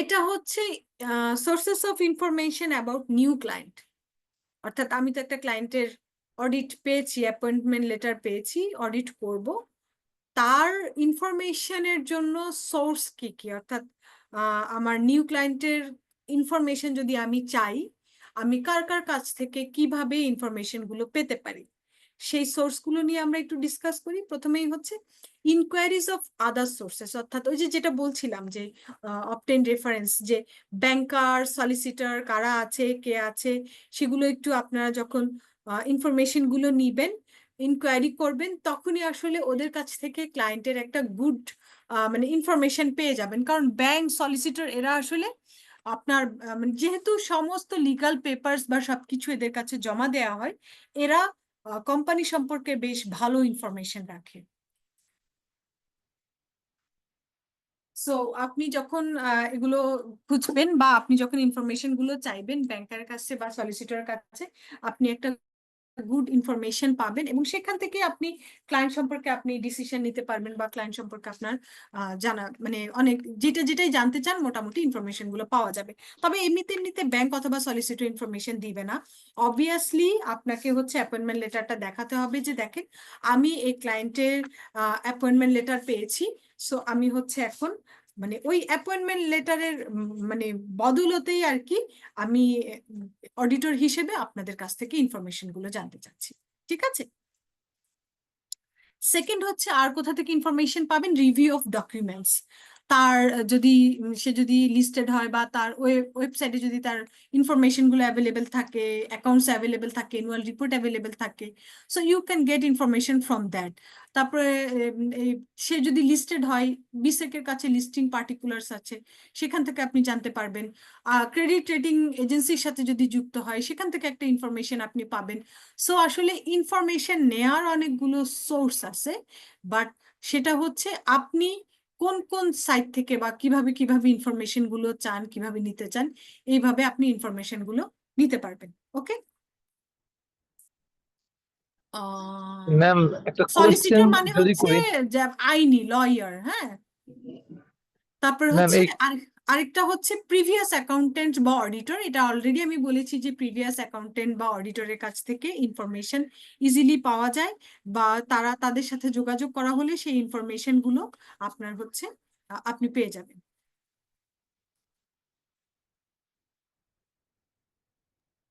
Okay. Hello ma'am, একটা হ্যাঁ হ্যাঁ, কোয়েশ্চেন করতে চাচ্ছি, সরি ফর ইন্টারাপশন। বুঝি নাই হৃদয়। ম্যাম একটা কোয়েশ্চেন করতে চাচ্ছিলাম আর কি ক্লাসের মাঝে। জি বলেন। ম্যাম ক্রেডিট ইনফরমেশন রেটিং সিস্টেমের কথা যে বললেন, আমরা অনেক সময় ক্লায়েন্টে গিয়ে ম্যাম দেখি, স্পেশালি ম্যাম ফাইন্যান্স প্রতিষ্ঠানগুলোতে যেখানে তারা লোন দেয়, তখন ক্লায়েন্টের একটা ক্রেডিট রেটিং ইনফরমেশন সিস্টেম থাকে, এটা আসলে তারা প্রোভাইড করে। আমি আপনার কথা ক্লিয়ার বোঝা যাচ্ছে না, আরেকবার। ম্যাম এই ক্রেডিট রেটিং ইনফরমেশন সিস্টেম হুম। এটা আসলে তারা প্রোভাইড করে। ক্রেডিট রেটিং এজেন্সি আছে বাংলাদেশে অনেকগুলো, হ্যাঁ। ম্যাম রিনাউন্ড কিছু ক্রেডিট রেটিং এজেন্সি আছে, তারা আপনার ইনফরমেশন গুলো নেয়, তারা আপনার মানে প্রসপেক্ট লোন এগুলো সব যাচাই বাছাই করে যে আপনি আসলে কেমন পেমেন্টের দিক থেকে কেমন, ব্যাংকের সাথে কথা বলে। সো এইসব অনেক কিছু বিবেচনা করে তাদের কিছু ক্রাইটেরিয়া আছে, সেগুলো ফিল আপ করলেই আসলে তখন আপনাকে রেটিং দেওয়া হয় যে আপনি কতটুকু আপনার প্রসপেক্ট মানে আপনি এতদিন পর্যন্ত কিভাবে হ্যান্ডেল করেছেন সেটার বেসিসে এ প্লাস প্লাস না এ প্লাস বি সি এরকম ভাবে রেটিং দেয়। ঠিক আছে। এটা কি ম্যাম প্রতিষ্ঠান কি ম্যাম এজেন্সির কাছে যায় নাকি ওই পার্টিকুলার কোনো না, ব্যক্তি? এজেন্সির কাছে যায় প্রতিষ্ঠান, কারণ তার কিছু জায়গায় ম্যাম এটা রেটিং কি এর সিএ দরকার হয়। ফার্মের মতো ম্যাম? এটা কিছুটা সিএ হ্যাঁ হ্যাঁ ফার্মের হ্যাঁ, মতো না? জি জি জি। ওকে, ঠিক আছে, আমরা আর এই জায়গায় আর কোশ্চেন আর একটু পরে নেই, শেষ করি এটা। প্রিভিয়াস অ্যাকাউন্টেন্ট বা অডিটর, এটা অলরেডি বলেছি যে সোর্সেস অফ ইনফরমেশন যদি নিউ ক্লায়েন্টের আমরা প্রিভিয়াস অ্যাকাউন্টেন্ট বা অডিটরের কাছ থেকে পেয়ে থাকি। আর লাস্টলি হচ্ছে review of rules and standard, specific laws and standard that relate to industry, অর্থাৎ সে যে ইন্ডাস্ট্রিতে আছে সেই ইন্ডাস্ট্রির যে রুলস রেগুলেশন গুলো সে মেনটেন করে, সে আসলে মেনটেন করছে কিনা, সেই ইন্ডাস্ট্রির অন্যান্য কাছ মানে ইনফরমেশন গুলো ইন্ডাস্ট্রির অন্যান্যদের কাছ থেকেও পাওয়া যায়। আবার দেখেন যেমন এনজিওবির কাছে আপনি ইনফরমেশন গুলো পাবেন। আপনি যদি ব্যাংক হয়, বাংলাদেশ ব্যাংকের কাছে তার ইনফরমেশন গুলো অ্যাভেলেবেল থাকতে পারে। তারপরে আপনি হচ্ছে ম্যানুফ্যাকচারিং হলে আপনার হচ্ছে বিজিএমইর সাথে যদি আপনার ওই লেনদেন গুলো বা ওখানে রিপোর্ট করতে হয়, সো তার কাছ থেকে ইনফরমেশন গুলো পাবেন। সো এই ধরনের যার সাথে লিঙ্ক আপ সেই জায়গাগুলোতে নক করা হলে অবশ্যই আপনার অ্যাপয়েন্টমেন্ট লেটার দেখালে আপনি ক্লায়েন্ট সম্পর্কে ইনফরমেশন গুলো ইজিলি পেয়ে যাবেন। ঠিক আছে।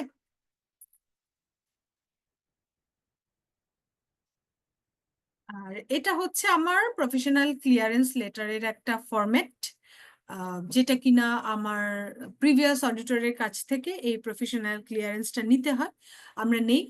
তো সেটার ফরম্যাট এরকম, একটু পরে দেখেন যে আপনাদের কাছে ছোট জিনিসটা ছোট, বাট এটা থেকেই আসলে আগের বছর অডিটর যে থাকে সে আপনাদের কে ইনফর্ম করে যে এমন কোনো ইস্যু আছে কিনা যেটাতে তুমি আসলে অডিট করতে পারবা কি পারবা না। ঠিক আছে, একটু দেখেন।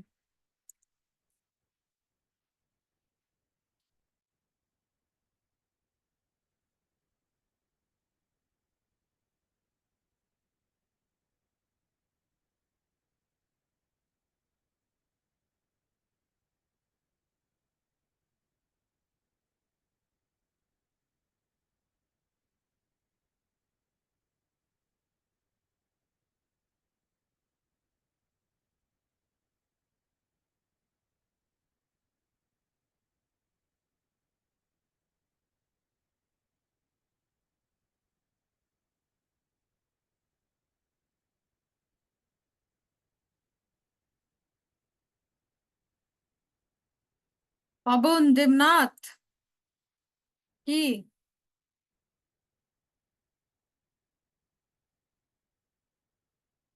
ওকে, সো আমরা কি একটু পড়ছি যে লেটার যেটা আমরা যখনই আপনি অ্যাপয়েন্টমেন্ট লেটার পাবেন, আপনি এ ধরনের একটা প্রফেশনাল ক্লিয়ারেন্স লেটার দিবেন আগের বছরের অডিটরকে।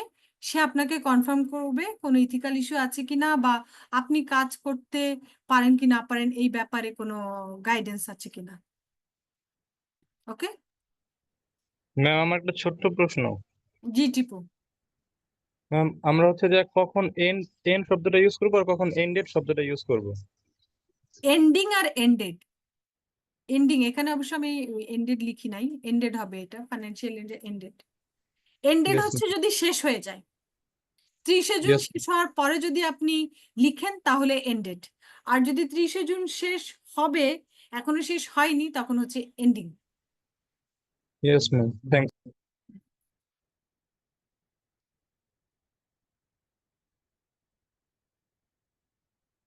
ওকে, সো প্রফেশনাল ক্লিয়ারেন্স লেটারের একটা ফরম্যাট দেখেছেন, কোনো কিছু জানার আছে?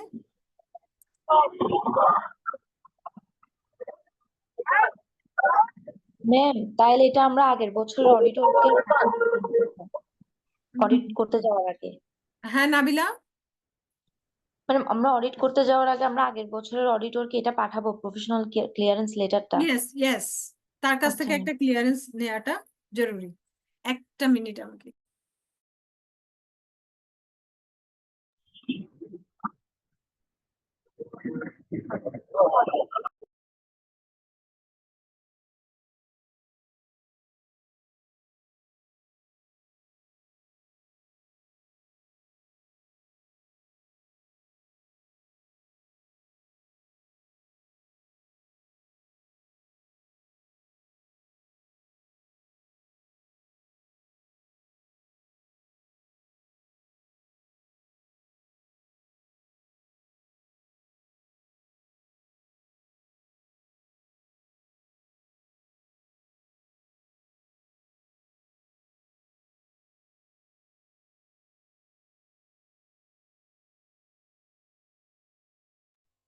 সরি।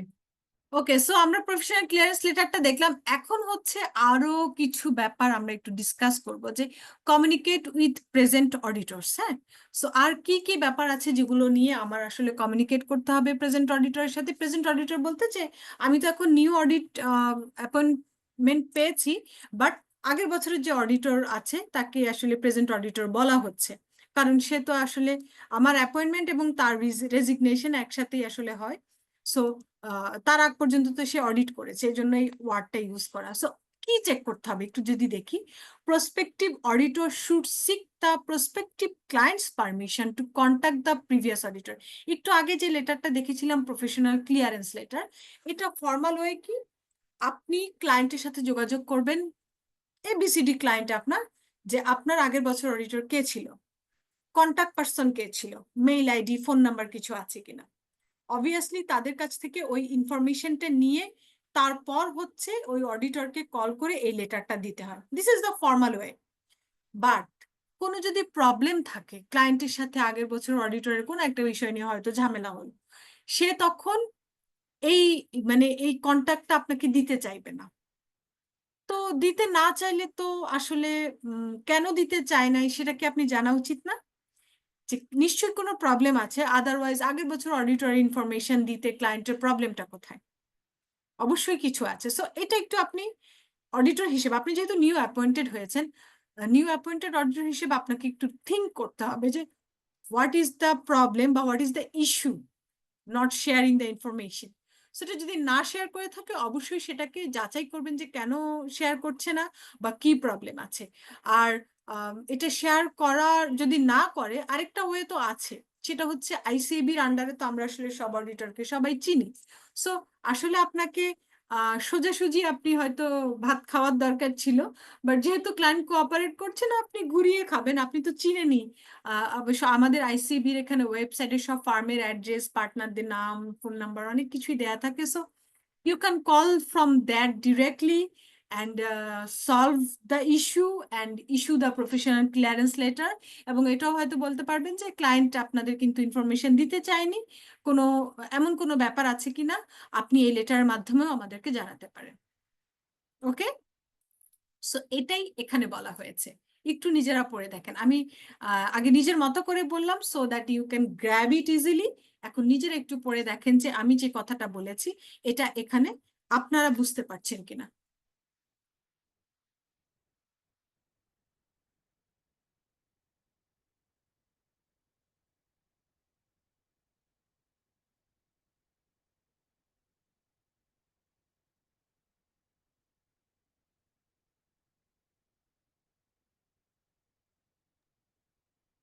ম্যাম প্রসপেক্টিভ অডিটরস মানে? প্রসপেক্টিভ প্রসপেক্ট অডিটর মানে আমি যে অ্যাপয়েন্টমেন্ট পেয়েছি আমি হচ্ছি প্রসপেক্টিভ অডিটর, আর যে আগে অডিট করে গিয়েছে তাকে বলছি প্রিভিয়াস অডিটর। আচ্ছা ম্যাম।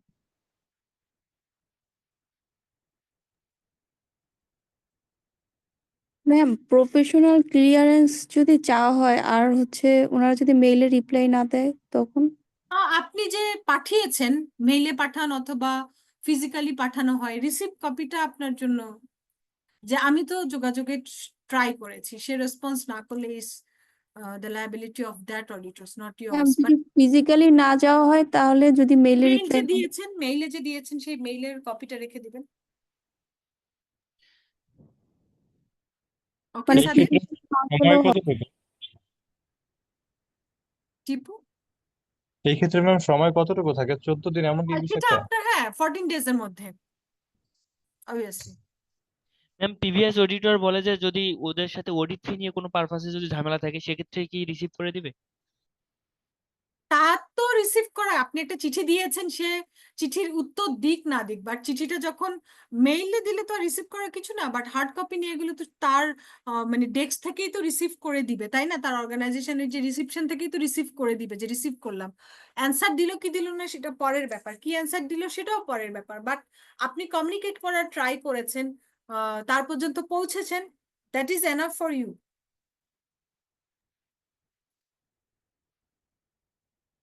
ওকে, সো এটা ক্লিয়ার। এখন আসি অ্যাকসেপ্টিং অ্যাপয়েন্টমেন্ট। আমরা জানি অ্যাপয়েন্টমেন্ট লেটার আমরা কিভাবে পাই? এজিএমএ। এজিএমএই হচ্ছে গিয়ে আপনার অ্যাপয়েন্ট হয় এবং রিমুভাল হয়, যে হ্যাঁ আগের বছর অডিটর হয়তো 3 বছর করেছে, বা যদি 3 বছরের বেশি হয় বা কোনো যেই রিজনই হোক না কেন, একে রিমুভ করা হচ্ছে আর নতুন অডিটর অ্যাপয়েন্ট করা হচ্ছে। সো ওদের এজেন্ডা থাকবে, সে এজেন্ডা সবাই মিলে অ্যাপ্রুভ করবে। সো আপনার একটু ট্রিকি ওয়েতে আগাতে হবে। যখন অ্যাপয়েন্টমেন্ট লেটারটা আপনাকে দেয়া হবে, আপনি একটু সাথে তাদের যে বোর্ড মাইনুটসে বা তাদের যে এজিএম এর এজেন্ডাতে আপনার এটা অ্যাপ্রুভ হয়েছে, জুবাইদা আঁকাআঁকি শুরু করে দিয়েছেন কেন? সো যেই মিটিং এ অ্যাপ্রুভ হয়েছে সেটা একটু কালেক্ট করবেন, যে আমাকে একটু কি কাইন্ডলি পাঠাতে পারবেন যে আমাদের অ্যাপয়েন্টমেন্টটা ভ্যালিড কিনা, সেটা একটু আমরা দেখতে চাচ্ছি। সো আপনি একটু যেই লেটারটা আছে বা আপনাদের যে এজেন্ডাটা অ্যাপ্রুভ হয়েছে বোর্ডে সেটা একটু পাঠানো। আচ্ছা, ওখানে হয়তো আরো অনেক এজেন্ডা থাকতে পারে, সে যদি ওভাবে নাও পাঠাতে চায় অন্তত আপনার পার্টটুকু সে যদি শেয়ার করতে পারে, দ্যাট ইজ ভেরি গুড। যে আপনি অন্তত এনশিওর হলেন যে আমার রিমুভাল অথবা অ্যাপয়েন্টমেন্টটা ভ্যালিড বা বোর্ড অ্যাপ্রুভড। ওকে, কারণ আপনার এটা যদি বোর্ড অ্যাপ্রুভ না হয়, যদি মানে তাহলে কিন্তু আপনাকে যে কোনো টাইমে বাদ দেওয়ার সে রাইট রাখে, ঠিক আছে। বাট বোর্ডে অ্যাপ্রুভ হওয়ার যদি হয়ে থাকে তাহলে হচ্ছে গিয়ে এটা অনেক শক্ত, কারণ বোর্ডের মাধ্যমেই আসলে এটা আবার রিমুভ করতে হবে, ফর্মাল প্রসিডিউরে যেতে হবে। সো ফর্মাল প্রসিডিউর ফলো করলো কিনা সেটা একটু দেখতে হবে, এবং সেটা যদি ওকে থাকে দেন হচ্ছে তাদেরকে একটা এঙ্গেজমেন্ট লেটার সাবমিট করে অডিট শুরু করার একটা ব্যাপার থাকছে। ওকে, ক্লিয়ার?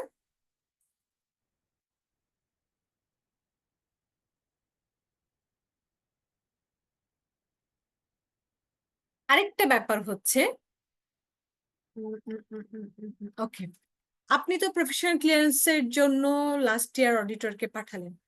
লাস্ট ইয়ার অডিটর বললো কি যে আমি তো তার কাছে এখনো টাকা পাই, সে তো আমাকে টাকা দেয়নি। সো হচ্ছে গিয়ে আপনারা এই অডিটটা নিবেন কিনা আপনারা ভেবে দেখেন। Okay, fee is a big issue, কারণ হচ্ছে আমরা তো ফি এর জন্যই কাজ করি। আপনি একটু চিন্তা করে দেখেন তো, একনাবিন, একাশেম, হুদাবাসী বা আরআরএইচ বা আরো যে বিগ ফার্ম গুলো আছে, তারা তো হিউজ অডিট করে। তারা কোনো একটা ক্লায়েন্টে যদি 1-2 লাখ টাকা যদি পেতে দেরি হয়, 2-4 মাস, 5 মাস, 6 মাস যদি দেরি হয়, তাদের কিন্তু ওভারঅল টার্নওভারে কোনো ইম্প্যাক্ট পড়বে না তেমন, তাই না? কারণ তাদের ফ্লো অনেক, অন্যান্য ক্লায়েন্ট থেকেও অনেক ফ্লো হচ্ছে, যার কারণে কোনো একটা নির্দিষ্ট ক্লায়েন্টে যদি 2 লাখ 4 লাখ টাকা আটকে থাকে 4 মাস 6 মাস, ওদের ওভারঅল টার্নওভারের পার্সেন্টেজ অনুসারে সেটা খুব একটা ইম্প্যাক্ট ফেলে না। বাট ছোট অডিট ফার্ম গুলো যারা বা প্রোপাইটার অডিট ফার্ম গুলো যারা, তারা যদি এরকম 2-4 লাখ টাকার একটা অডিট ফি আটকে যায়, তাদের জন্য কিন্তু প্রবলেম। কারণ তারা হয়তো ওই টার্নওভারটার উপরেই স্যালারি, ফিক্সড কস্ট, আদার্স জিনিসগুলোকে প্ল্যান করে রেখেছে, যেটা কিনা হোল্ড হয়ে যাবে লং টাইমের জন্য। সো আপনি যদি প্রসপেক্টিভ অডিটর হন, আপনি আগে চিন্তা করবেন এই ফিটা যদি আমারও এরকম দেরি হয়, আমার ওভারঅল টার্নওভারে সেটার ইম্প্যাক্টটা কেমন। যদি আমি মনে করি যে না, আগের বছর অডিটরের সাথে এরকম করেছে, এখনো যদি এরকম করে, এই মানে আমাকেও যদি ফি এরকম দিতে দেরি করে, আমার তো তাহলে ফিক্সড কস্ট গুলো আমি মেনটেন করতে পারবো না, আমার জন্য প্রবলেম হয়ে যাবে। সো আপনি চিন্তা করবেন আপনি আসলে অডিটটা নিবেন কি নিবেন না। বাট বড় ফার্ম গুলো দেখা যাচ্ছে যে তাদের এ ধরনের কোনো প্রবলেম হয় না, তারা হচ্ছে গিয়ে একটু দেরি হইলেও তো ফি তো পায়, সো তারা অডিটটা অ্যাকসেপ্ট করে। সো ইটস ডিপেন্ড যে আসলে কার কিরকম সিচুয়েশন, কে কিভাবে দেখছে। ওকে, সো লাস্ট যেটা, মনে করেন যে আপনি প্রফেশনাল ক্লিয়ারেন্সের জন্য আগের বছর অডিটরকে পাঠালেন, এবং আগের বছর অডিটরের কাছে সে ফি না দেওয়ার কারণে বা অন্য কোনো ইস্যুতে কোম্পানির কিছু ইনফরমেশন বা ডকুমেন্টস গুলো সে আটকে রেখেছে, যে তুমি যদি ফি না দাও তোমার এইসব লিগাল ডকুমেন্টস গুলো আমি দিব না। হ্যাঁ, সো ওই লিগাল ডকুমেন্টস গুলো দেখবেন আবার আপনি যে অডিট করছেন সেই টাইমেও কাজে লাগছে, মানে কাজে লাগবে এটা। সো এই লিগাল ডকুমেন্টস গুলো যদি আগের বছর অডিটরের কাছে আটকে থাকে, আপনি আপনার ক্লায়েন্টের সাথে যোগাযোগ করবেন যে যতক্ষণ পর্যন্ত ওই ডকুমেন্টস গুলো আপনি ওদেরকে ফি ক্লিয়ার করে না আনেন, ততক্ষণ পর্যন্ত আমি অডিট শুরু করতে পারবো না, কারণ এই লিগাল ডকুমেন্টস গুলো আপনার অর্গানাইজেশনে থাকা উচিত, এবং সেটার কপি আমরা আমাদের অডিট পারপাজে কালেক্ট করব। ওকে, সো এরকম কিছু ব্যাপার অনেক সময় থাকতে পারে, ফির ইস্যুতে হয়তো বা লিগাল ডকুমেন্টস গুলো দেখা যাচ্ছে কলাপস করে রাখতে পারে। সো আপনি আপনার জায়গা থেকে ইনফরমেশন গুলো ক্লিয়ার করে নিবেন, এবং ডকুমেন্টস সবকিছু তাদের কাছে আছে কিনা সেটা একটু শিওর হয়ে নিবেন, তারপর অডিটটা শুরু করবেন। ওকে, সো এই গেল আসলে অ্যাপয়েন্টমেন্ট লেটার পাওয়া এবং অডিট শুরু করার বা এঙ্গেজমেন্ট লেটার দেওয়ার আগ পর্যন্ত মাঝখানের কিছু কারেসপন্ডেন্স, মাঝখানের কিছু ইনফরমেশন, কিছু ফর্মালিটিস যেগুলো কিনা একটু চেক করতে হয়। বাট এরপরে এগুলো যদি ঠিকঠাক থাকে তাহলে হচ্ছে গিয়ে এঙ্গেজমেন্ট লেটার দিয়ে আসলে অডিটটা শুরু করা হয়। একটু আজান দিচ্ছে, আমি একটা সেকেন্ড।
ওকে, আজানটা শেষ হয়েছে। সো যেটা বলছিলাম যে ডিফাইন ক্লিয়ারলি, তার মানে এখন আমরা এঙ্গেজমেন্ট লেটারে যাব।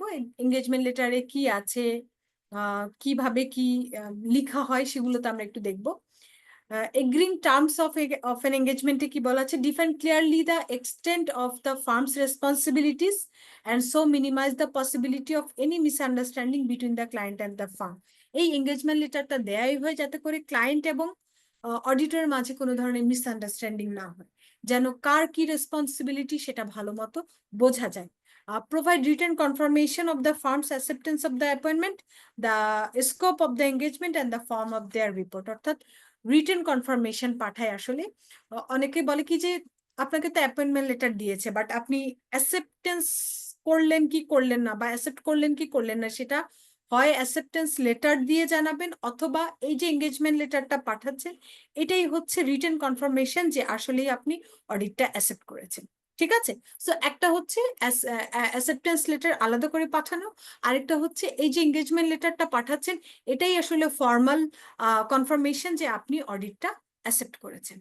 ওকে, আমরা একটু এখন অডিট এঙ্গেজমেন্ট লেটারের ফরম্যাটটা একটু দেখব। ম্যাম, জি টিপু। অ্যাকসেপ্টেন্স লেটারটা তাহলে এই ক্ষেত্রে কি ম্যান্ডেটরি না? আর যে দুটোর একটা দিতে পারেন আপনি, হয় অ্যাকসেপ্টেন্স লেটার দিতে পারেন অথবা এঙ্গেজমেন্ট লেটার দিলেই ওটাই অ্যাকসেপ্টেন্স লেটার। অর্থাৎ কোনো না কোনো ভাবে আপনি যে অ্যাকসেপ্ট করেছেন সেটা তো জানাতে হবে, রাইট? সো জানানোর দুটো ওয়ে আছে, আপনি যেটা অ্যাকসেপ্ট করেন। আচ্ছা, এই ক্ষেত্রে ফার্মের উপর ডিপেন্ড করে উনি পাঠাবেন কি পাঠাবেন না অ্যাকসেপ্টেন্সটা। Yes yes yes. ঠিক আছে।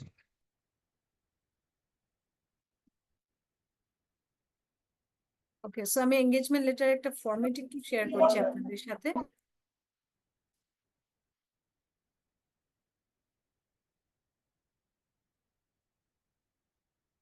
দেখা যাচ্ছে? জি ম্যাম, দেখা যাচ্ছে। ওকে, সো এটা হচ্ছে ফর্মাল এঙ্গেজমেন্ট লেটারের একটা ফরম্যাট, যেটার মাধ্যমে আমরা, মিরাজ কোনো কোশ্চেন থাকলে চ্যাট বক্সে করেন। আমরা একটু দেখি আসলে এঙ্গেজমেন্ট লেটারে কি লেখা থাকে। ওকে, এঙ্গেজমেন্ট লেটার মূলত ম্যানেজিং ডিরেক্টর যে থাকে সে হচ্ছে তাকে দেয়া হয়, বা মানে কোম্পানির যে সিইও থাকে আর কি, নর্মালি তাকে অ্যাড্রেস করা হয়। সে না থাকলে চেয়ারম্যান বা যাদেরকে আসলে যে অ্যাপয়েন্টমেন্ট লেটার মূলত দেয় তাকেই অ্যাড্রেস করতে হয়। তাকে অ্যাড্রেস করে আমরা একটা এঙ্গেজমেন্ট লেটার দিচ্ছি, যেখানে প্রথমেই একটা ইন্ট্রোডাকশন থাকছে। একটু দেখি ইন্ট্রোডাকশনে কি আছে। Dear sir, following our appointment as auditor of the ABC company for the year ended 30 June 2024, we are pleased to set out below our responsibilities as auditor and our understanding of further audit related service you require us to perform. অর্থাৎ এই লেটারের মাধ্যমেই আপনার appointment লেটারটা, যেই appointment letter আমাদেরকে দিয়েছেন, এই লেটারের মাধ্যমে আমরা সেই এটাকে এক্সিকিউট করছি। আমাদের রেসপন্সিবিলিটি গুলো আন্ডারস্ট্যান্ড, মানে রেসপন্সিবিলিটি গুলো শেয়ার করেছি যাতে করে আমাদের মাঝে আন্ডারস্ট্যান্ডিংটা ক্লিয়ার হয় এবং অডিটটা আমরা ভালো মতো করতে পারি। ঠিক আছে, সো এই এঙ্গেজমেন্ট লেটারের মাধ্যমে, এটা এঙ্গেজমেন্ট লেটারে তাহলে অবজেক্টিভ কি কিংবা স্কোপ কি সেটাও একটা পয়েন্ট। এখানে যা লেখা আছে পুরোটাই হচ্ছে আপনার ইন্টারন্যাশনাল স্ট্যান্ডার্ড অফ অডিটিং এর 210 যে ফরম্যাটটা সেটা ফলো করেই করা হয়েছে। So objective and scope of audit কি? অবজেক্টিভ হচ্ছে, এখানে অবজেক্টিভ আছে, এখানে হচ্ছে স্কোপটা আছে। আগে স্কোপটা পড়ি। You have requested that we audit the financial statement of the company which comprise the financial position, statement of profit and loss and other comprehensive income, statement of changes in equity and cash flow। অর্থাৎ আমি যে audit করছি সেই অডিটে আমরা হচ্ছে কখন, মানে আমাদের স্কোপটা কি, আমরা অডিট করছি হচ্ছে একটা ইয়ারের financial position, profit and loss, changes in equity বা ক্যাশ ফ্লো, এগুলো হচ্ছে আমার স্কোপ। আপনারা তো খুব ভালো করে জানেন সাবজেক্ট ম্যাটারটা হচ্ছে ফাইন্যান্সিয়াল স্টেটমেন্ট, অডিটটা করা হয় মূলত ফাইন্যান্সিয়াল স্টেটমেন্টের উপরে। তাহলে স্কোপটা কি? Financial statement. ওকে, আর এখানে দেখেন সুন্দর করে লিখে দেয়া আছে, যেটা আপনারা দেখতে চাচ্ছিলেন। আমি একটু মার্ক করি so that you can easily write it. We are please to confirm our acceptance and our understanding of this audit engagement by means of this letter. So ওই যে বলছিলাম, আপনি অ্যাকসেপ্ট করছেন তার অ্যাপয়েন্টমেন্ট লেটারটা, এটা আপনি এঙ্গেজমেন্ট লেটারের মাধ্যমেও জানিয়ে দিতে পারেন। And this is the line that we use to confirm that we are accepting the audit. Okay? Objective কি? একটা এঙ্গেজমেন্ট লেটার আসলে কেন দেয়া হয়, বা অডিটারি বা অবজেক্টিভ কি? সো অডিটর অবজেক্টিভ আমরা অলরেডি বোধহয় জেনেছি। আমরা যখন চ্যাপ্টার 1 পড়েছি তখন আসলে অডিটের অবজেক্টিভ গুলো নিয়ে ভালো মতো কথা বলেছি যে অডিটের অবজেক্টিভ কি। তারপর এখানে একটু রিভিউ হয়ে যাক আমাদের, যাতে করে আমাদের আরো ভালো করে মনে থাকে।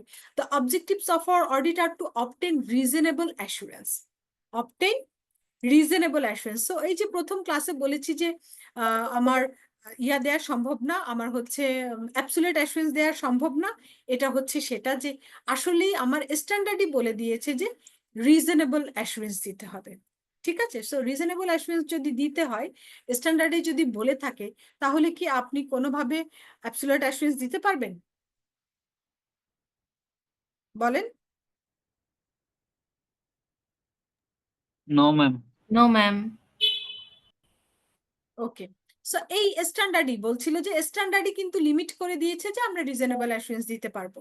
ওকে, about whether the financial statement as a whole are free from material misstatement, অর্থাৎ এই এঙ্গেজমেন্ট লেটার দিয়ে বা এই অডিটের মানে যেই অবজেক্টিভটা সেটা হচ্ছে রিজনেবল অ্যাসুরেন্স ড্র করা যে ফাইন্যান্সিয়াল স্টেটমেন্টে কোথাও কোনো ম্যাটেরিয়াল মিসস্টেটমেন্ট আছে কিনা, কোনো ফ্রড বা এররের কোনো পসিবিলিটি আপনারা দেখেছেন কিনা, এবং একটা ওপিনিয়ন, লাস্টে একটা ওপিনিয়ন দেয়া। Reasonable assurance is a high level of assurance, but it is not guaranteed that an audit conducted in accordance with ISA will always detect a material misstatement when it exists.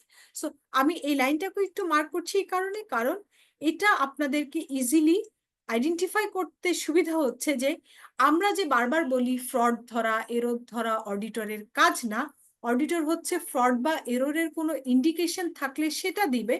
এই মানে স্ট্যান্ডার্ডেই এই ওয়ার্ডটা এখানেই বলা আছে যে তোমার অডিট করার উদ্দেশ্য যে তুমি সব ফ্রড এরর ধরবা তা না, বরং ওইটার কোনো যদি ইন্ডিকেশন থেকে থাকে সেটা আসলে দেয়াটা হচ্ছে মূল টার্গেট। ঠিক আছে?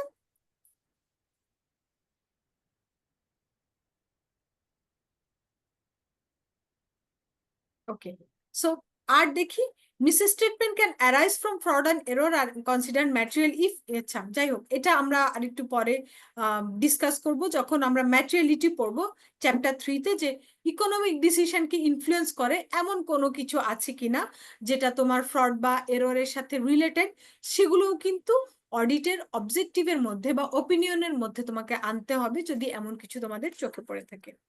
রেসপন্সিবিলিটিস অফ অডিটর কি? We will conduct our audit in accordance with ISA. Those standards require that we comply with ethical requirements. As part of an audit in accordance with ISA, we exercise professional judgment and maintain professional skepticism throughout the audit. দেখেন, অডিটরের রেসপন্সিবিলিটির মধ্যেই বলা আছে আমরা standard follow করব, আমরা আইসা follow করব, আমরা আমাদের জাজমেন্ট ইউজ করব, আমরা আমাদের প্রফেশনাল স্কেপটিসিজম ইউজ করব অডিটে। ওকে, এবং এটাও বলে দেওয়া আছে অডিটরের আর কি কি রেসপন্সিবিলিটি। অডিটর আসলে কোনো ম্যাটেরিয়াল মিসস্টেটমেন্ট আছে কিনা ফাইন্যান্সিয়াল স্টেটমেন্টে সেটা আইডেন্টিফাই করবে, কোনো ইন্টারনাল কন্ট্রোল সিস্টেমের কোনো প্রবলেম আছে কিনা সেটা দেখবে, তারপরে হচ্ছে অ্যাকাউন্টিং পলিসি বা রিজনেবলনেস অফ অ্যাকাউন্টিং এস্টিমেট, এটা ইভালুয়েট করবে যে আসলেই কোনো প্রবলেম আছে কিনা, পলিসিতে কোনো প্রবলেম আছে কিনা, অ্যাকাউন্টিং এস্টিমেটের কোনো জায়গায় কোনো অসুবিধা আছে কিনা সেটা চেক করবে। অ্যাপ্রোপ্রিয়েট ম্যানেজমেন্টের কোনো গোয়িং কনসার্ন থ্রেট আছে কিনা অডিটর সেটা দেখবে, যে 12 মাস চলার মতো তার এরকম কোনো সিচুয়েশন আছে কিনা যে 12 মাস চলতে পারবে না, কোনো ফাইন্যান্সিয়াল আনসার্টেনিটি আছে কিনা সেটা দেখবে। Evaluate the overall presentation structure content of the financial statement, অর্থাৎ অডিটর ওভারঅল ফাইন্যান্সিয়াল স্টেটমেন্টের প্রেজেন্টেশন স্ট্রাকচার কন্টেন্ট সবকিছু ঠিক আছে কিনা সেগুলো চেক করবে। সো আপনারা অলরেডি বুঝে যাচ্ছেন কি কি অডিটর রেসপন্সিবিলিটি। ওকে, ইয়েস ম্যাম। আর এখন আসি ম্যানেজমেন্টের রেসপন্সিবিলিটি কি। এই একটা লেটারেই অডিটর যেমন অডিটর রেসপন্সিবিলিটি বলে দিচ্ছে, তেমন ম্যানেজমেন্টের কি রেসপন্সিবিলিটি আছে সেটাও বলে দিচ্ছে, যাতে করে দুই পক্ষের, ওই যে বারবার বলছিল যে মিসআন্ডারস্ট্যান্ডিংটাকে মিনিমাইজ করার জন্যই আসলে অডিট এঙ্গেজমেন্ট লেটার। আমি যদি এখন মিসআন্ডারস্ট্যান্ডিংটাকে মিনিমাইজ না করি তাহলে কিন্তু সেটা থেকে যাচ্ছে। সো মিসআন্ডারস্ট্যান্ডিং মিনিমাইজ তখনই হবে যদি আমি আমার দায়িত্বটা ঠিক মতো বলে দেই, আমি আপনার দায়িত্বটা কি স্ট্যান্ডার্ড অনুসারে সেটাও যদি বলে দিই, তাহলে দুপক্ষই জানলো তাদের দায়িত্ব আসলে কি এই অডিটের ক্ষেত্রে, তাহলে সেভাবেই তারা কোঅপারেট করে অডিটটা করবে। ঠিক আছে? ম্যানেজমেন্টের রেসপন্সিবিলিটি প্রথমেই হচ্ছে ফাইন্যান্সিয়াল স্টেটমেন্ট প্রিপেয়ার করবে ম্যানেজমেন্ট, কোম্পানির পলিসি রুলস রেগুলেশন গুলো যেন কমপ্লাই করে সেটা ইনশিওর করবে, ইন্টারনাল কন্ট্রোল সিস্টেম ঠিক মতো যেন ম্যানেজ হয় মেনটেন হয় সেটা চেষ্টা করবে, অ্যাকাউন্টিং রেকর্ড তারপর প্রপার অ্যাকাউন্টিং পলিসি গুলো যেন কনসিস্টেন্ট থাকে এবং রেকর্ড যেন প্রপার হয় সেটা ইনশিওর করবে। আর আরো হচ্ছে ম্যানেজমেন্ট অডিটরকে তার পারপাস অনুসারে অডিটের পারপাসে সবকিছুতে এক্সেস দিবে যেই ইনফরমেশন গুলো তার অডিটের পারপাসে প্রয়োজন, এডিশনাল আরো কিছু ইনফরমেশন থাকলে সেগুলো প্রোভাইড করবে, আনরেস্ট্রিক্টেড এক্সেস দিবে টু পার্সন, অর্থাৎ আপনার হয়তো এইচআর ডিপার্টমেন্টে যেতে হতে পারে, আপনার হয়তো বা আপনার প্রকিউরমেন্ট ডিপার্টমেন্টে যেতে হতে পারে, আপনার সেলস ডিপার্টমেন্টে যেতে হতে পারে। সো এই যে জায়গাগুলো আছে সেই ইনফরমেশন গুলো বা সেখানে এক্সেস গুলো সে আপনাকে ইনশিওর করবে। ম্যাম সেটা তো ম্যানেজমেন্ট রিপ্রেজেন্টেশন লেটারে সেগ্রিগেট করা থাকে না? হ্যাঁ, এটা থাকে। ম্যানেজমেন্ট রিপ্রেজেন্টেশন লেটার তো ম্যানেজমেন্ট দেয় যে হ্যাঁ আমরা এগুলো এনশিওর করছি, অ্যাক্সেস দিচ্ছি অডিটরকে। আমরা এনশিওর করছি, কনফার্ম করে। বাট এঙ্গেজমেন্ট লেটারে বলে দেয়া হয় যে আপনার রেসপন্সিবিলিটি এইটা, এটা আপনি এনশিওর করবেন যখন আমরা অডিট করব। Yes ma'am, yes, I got it. বিষয়টা থ্যাংক ইউ। মানে ইয়েস ম্যাম। ল্যাঙ্গুয়েজের একটু ডিফারেন্স আছে। আমি এখান থেকে বলছি তোমার রেসপন্সিবিলিটি, তুমি কিন্তু এটা মেনটেন করবা রেসপন্সিবিলিটি গুলো এবং আমাকে কোঅপারেট করবা। ম্যানেজমেন্ট তখন ওইটার এগেনস্টে ম্যানেজমেন্ট রিপ্রেজেন্টেশন লেটারের সেম জিনিসগুলোই দিয়ে বলে যে আমি এনশিওর করছি আমি তোমাকে এই জিনিসগুলো প্রোভাইড করছি। Yes ma'am, yes. Thank you. Time টেবিলটা অর্থাৎ কত টাইমের জন্য আমরা আসলে অডিটটা করছি সেই টাইম টেবিলটা এখানে উল্লেখ থাকে, ফি কত, এক্সক্লুডিং ভ্যাট না ইনক্লুডিং ভ্যাট বা কি, এখানে জাস্ট একটু ছোট্ট করে বলে দেওয়া, এটা অ্যাপয়েন্টমেন্ট লেটার থেকেই আসে। আর রিপোর্টিং কি রকম হবে, অর্থাৎ ও যদি লিস্টেড কোম্পানি হয় তার রিপোর্টিং এ কিন্তু সিকিউরিটি এক্সচেঞ্জ কমিশন বা সিকিউরিটি এক্সচেঞ্জ অর্ডিন্যান্স এগুলো আসবে, সে যদি লিস্টেড না হয় কোম্পানিজ অ্যাক্ট এগুলো আসবে, আর সে যদি ব্যাংক হয় ব্যাংকের রুলস রেগুলেশন গুলো আসবে। সো আমরা যখন অডিট করছি সে কোন ইন্ডাস্ট্রির, তার জন্য কোন রুলস রেগুলেশন গুলো কমপ্লাই হবে সেটা দেখে এঙ্গেজমেন্ট লেটার এভাবে বলে দেয়া যে আমরা এগুলো রিপোর্টিং পারপাস এগুলো চেক করব এবং এই অনুসারে যদি তোমার সবকিছু ঠিক থাকে তাহলে হচ্ছে আমরা তোমাকে আনকোয়ালিফাইড রিপোর্ট হয়তো দিব। আর যদি ঠিক না থাকে ইট বেসড অন যে আমার যদি ইনফরমেশন এই যে এখানে একটু বলে দেয়া আছে, আমি একটু পড়ি। হ্যাঁ, ওকে। We cannot provide assurance that an unqualified opinion will be rendered and circumstances may arise in which it would be necessary for us to modify our report or withdraw from the engagement. সবসময় আমি reasonable assurance দিব বা unqualified opinion দিব, that is not right.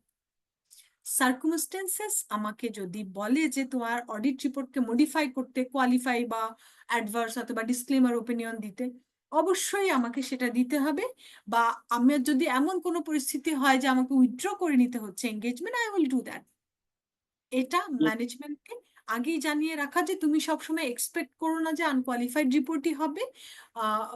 Situation বেসিসে যদি আমি দেখি যে আনকোয়ালিফাইড না এটা কোয়ালিফাইড অডিট রিপোর্ট হতে পারে, ডেফিনেটলি আমি সেটাই দিব। ইটস ডিপেন্ড অন ইউর বা situation. Material miss statement Yes, বেশি আছে এটা। yes. Or this letter will be effective for future years unless it is terminated, amended or suspended. একবার এঙ্গেজমেন্ট লেটার দিলে পরবর্তী বছরগুলোতে আপনি যদি অডিটর থাকেন সেকেন্ড ইয়ার থার্ড ইয়ারে এঙ্গেজমেন্ট লেটার দিতে হয় না, যদি না এখানের কোনো এমন কিছু আছে যেটা কিনা মানে সাসপেন্ডেড, অ্যামেন্ডেড, এরকম অ্যামেন্ডেড কোনো কিছু থাকে তাহলে হয়তো দিতে হতে পারে, আদারওয়াইজ নট। সো এইটা সবকিছু বলে আমার অডিট পার্টনার সাইন করে আর ম্যানেজমেন্টও সাইন করে, সে তার জায়গা থেকে অ্যাগ্রি করে নেয়, আর আমি তো অলরেডি আমার টিমকে এই সাইন করে অ্যাগ্রি করেই পাঠিয়েছি। সো এই যে এঙ্গেজমেন্ট লেটারটা, এটার কি সিগনিফিকেন্স আপনারা বুঝতে পারছেন যে কেন এটা এঙ্গেজমেন্ট লেটার দিয়ে অডিটটা করতে হয়? এই যে দুই পার্টি এগ্রি করে নিল, এই এগ্রি যদি না হয় নন কোঅপারেশনটা আসবে না।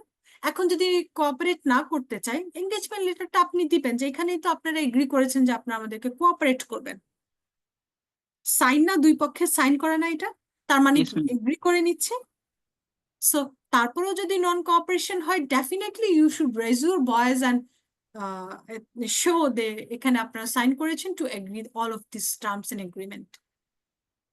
Okay, so Yes, engagement ma'am. letter is an important issue to start an audit from the part of the audit firm. Ma'am, আমাদের এই এঙ্গেজমেন্ট লেটারের জন্য কি আইসিবি থেকে নির্দিষ্ট কোনো লেটারের ফরম্যাট করা আছে, নাকি হচ্ছে যে বিভিন্ন ফার্ম আপনি তাদের আইসাতে আমি বললাম না ইন্টারন্যাশনাল স্ট্যান্ডার্ড অফ অডিটিং, ওখানেই দেয়া আছে ফরম্যাট। সবাই কি একটা জিনিস ফলো করবে, নাকি হচ্ছে যে একটু কেউ এটা কমানো হচ্ছে বেসিস কাস্টমাইজ করা যায়, মেইন জায়গাগুলো কাস্টমাইজ না। মেইন জায়গাগুলো আমি বলি, objective and scope of audit heading customise হবে না, ভিতরে আপনার কাস্টমাইজ করা যায়। রেসপন্সিবিলিটি আপনি যদি মনে করেন আরো কিছু ব্যাখ্যা করা দরকার, ম্যানেজমেন্টের রেসপন্সিবিলিটির মধ্যেও যদি মনে করেন কিছু অ্যাড করা দরকার আর একটু, টাইম টেবিল, ফিজ, রিপোর্টিং এখানে তো অবশ্যই কাস্টমাইজ হয়, এটা তো বেসিস অফ যে কি টাইপের ক্লায়েন্ট সেটার উপরে। সো বেসিক হেডিং গুলো চেঞ্জ হবে না, কিন্তু ভিতরের কন্টেন্ট গুলো you can customise and change. Okay ma'am, thank you. So এটা ছিল আমাদের এঙ্গেজমেন্ট লেটার, যেটা সেটার একটা ফরম্যাট যেটা আমি আপনাদের সাথে ডিসকাস করেছি। এবং লাস্টলি আপনারা এই যে এতক্ষণ যে পড়ে এসেছি কন্টেন্টস অফ এঙ্গেজমেন্ট লেটার, যদি কোশ্চেন আসে যে নিচের কোনটি কোনটি অডিট এঙ্গেজমেন্ট লেটারের কন্টেন্ট, you can easily now answer, right? Objective and scope of audit, auditor responsibility, ম্যানেজমেন্টের responsibility, reporting framework, time table, form of report. Okay, clear? So আপনার জন্য আর মানে অ্যান্সার করতে অসুবিধা হবে না যদি আপনি একবার গো থ্রু করেন, কন্টেন্ট কি আপনার ইজিলি মাথায় থাকবে।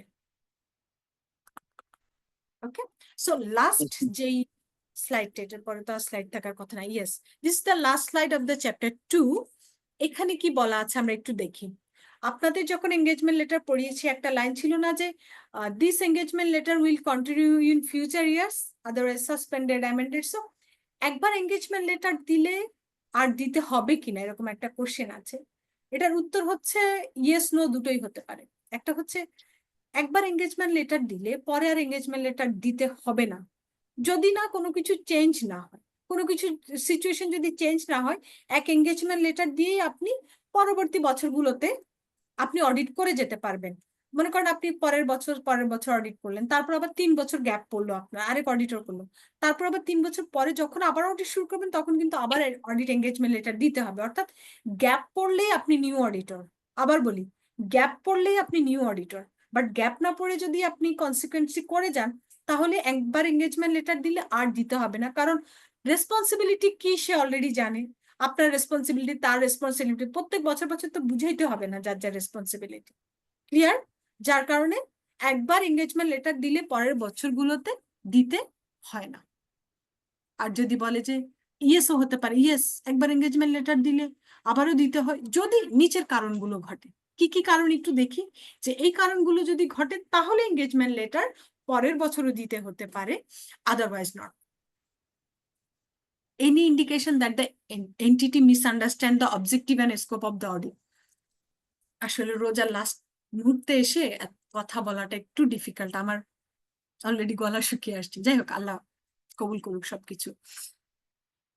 And any indication that the entity misunderstood the objective and scope of audit. Objective scope of audit তো আমরা অলরেডি ব্যাখ্যা করেছি। ক্লায়েন্ট যদি এটা ভালো মতো না বুঝে অবজেক্টিভ স্কোপ অন অডিট, হয়তো আপনাকে আরেকটু ক্লিয়ার ল্যাঙ্গুয়েজে লিখতে হতে পারে, তো আপনি আরেকটু মডিফাই করে একটু ইজি ল্যাঙ্গুয়েজে লিখে তাকে হয়তো আবার দিবেন। একটা রিজন যে second time audit engagement letter দিতে হতে পারে একবার দেওয়ার পরও। সেকেন্ড রিজনটা হচ্ছে any revised or special terms of the audit engagement. আমার আইসাতেই কোনো চেঞ্জ আসলো, একবার দিলাম, পরের বছরে আইসাতে ওই এঙ্গেজমেন্ট লেটারে কোনো একটা জিনিস হয়তো অ্যাড করলো। আমরা যেহেতু স্ট্যান্ডার্ড ফলো করি, আমাদেরকে কিন্তু ওই স্ট্যান্ডার্ড অনুসারে আমাকে চেঞ্জ করতে হবে এটা। হ্যাঁ, আপডেটেড থাকতে হয় না। ইয়েস। আর recent change in senior management, আগে এমডি কে দিয়েছেন, এমডি চলে গিয়েছেন, এখন আরেকজন এসেছে, সে বললো আগের এমডি তো আমাকে এটা ফরওয়ার্ড করে যায় নাই, আপনি কি আমাকে অ্যাড্রেস করে আরেকবার দিবেন কিনা সেম জিনিসই। ডেফিনেটলি হতেই পারে সিনিয়র ম্যানেজমেন্ট যদি চেঞ্জ হয়, আপনি জাস্ট নামটা চেঞ্জ করে আরেকবার হয়তো অ্যাড্রেস করলেন। সিগনিফিকেন্ট চেঞ্জ ইন ওনারশিপ, ওনারশিপে যদি কোনো চেঞ্জ আসে, সেই যাকে আগে অ্যাড্রেস করেছেন ওই ওনারশিপে যদি চেঞ্জ আসে, সেই ওনারশিপটাকে আপনি অ্যাকোমোডেট করে এখন তারপর হচ্ছে আপনাকে আবার নতুন করে দিতে হতে পারে। Significant change in nature and size of the entities business, আগে সিঙ্গেল বিজনেস ছিল, এখন হয়তো গ্রুপ অফ কোম্পানি হয়েছে, তাহলে জায়গায় জায়গায় একটু গ্রুপ অফ কোম্পানির কথাটা group of consolidated financial statement এভাবে লিখে আপনাকে হয়তো কিছু কয়েকটা মাইনর চেঞ্জ করে অডিট এঙ্গেজমেন্ট লেটারটা আপনাকে আবার দিতে হবে। Change in legal and regulatory requirements, আপনি আগে নন লিস্টেড ছিলেন, এখন আপনি লিস্টেড। আগের বছর যখন অডিট করেছিলাম তখন আপনি লিস্টিং এর প্রসেসে ছিলেন বাট নন লিস্টেড ছিলেন, এই জন্য সিকিউরিটি এক্সচেঞ্জ কমিশনের ওই অর্ডিন্যান্স বা রিপোর্টিং রিকোয়ারমেন্ট ওগুলো আমি দেইনি। এবার আপনি লিস্টেড হয়ে গিয়েছেন, তাহলে ওই জায়গায় ওটা অ্যাড হবে, ওটা অ্যাড করে আপনি আরেকবার এঙ্গেজমেন্ট লেটারটা দিয়ে দিতে পারেন। Changes in other reporting requirement, আমাদের যদি রিপোর্টিং রিকোয়ারমেন্টের 701-এ আনকোয়ালিফাইড কোয়ালিফাইড রিপোর্টিং রিকোয়ারমেন্টস এর যদি কোনো চেঞ্জ আসে, ডেফিনেটলি সেটা তাকে আবার ব্যাখ্যা করে আবার অডিট এঙ্গেজমেন্ট লেটার দিতে হতে পারে। খুবই কমন কিছু ইস্যু, এগুলো নর্মালি খুব কমই হয়ে থাকে, তারপরে হলে আপনাকে খুব বেশি চেঞ্জ কিছু বেসিক জায়গায় হয়তো চেঞ্জ করে আপনাকে দিয়ে দিলেন আপনি। ঠিক আছে, clear? Yes, ma'am. Yes, ma'am. So actually I am done with chapter 2. Now is question time. In the meantime, I am sharing with you the chapter via chat box so that you can easily access on it.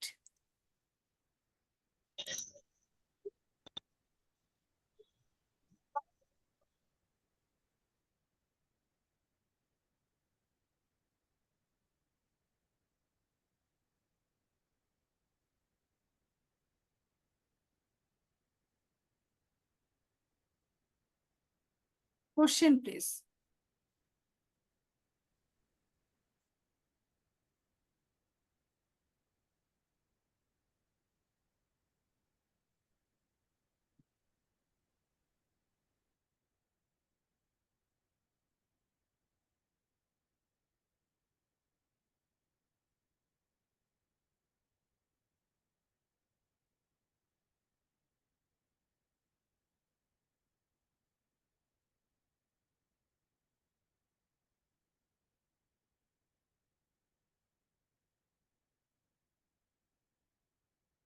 আমি চ্যাপ্টারটাও দিয়ে দিয়েছি, engagement লেটারের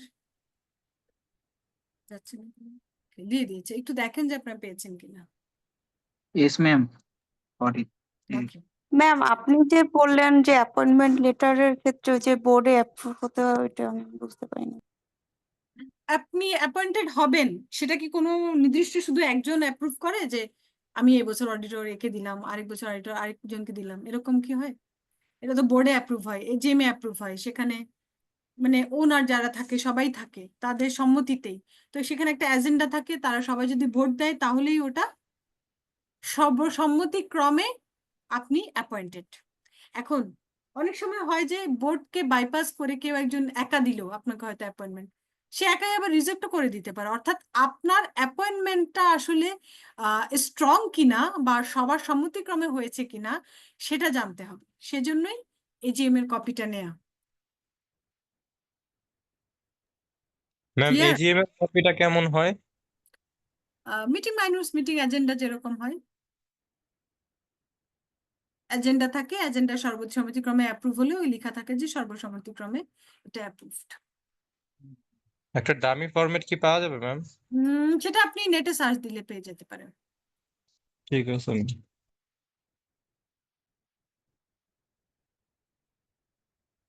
আর কোনো question?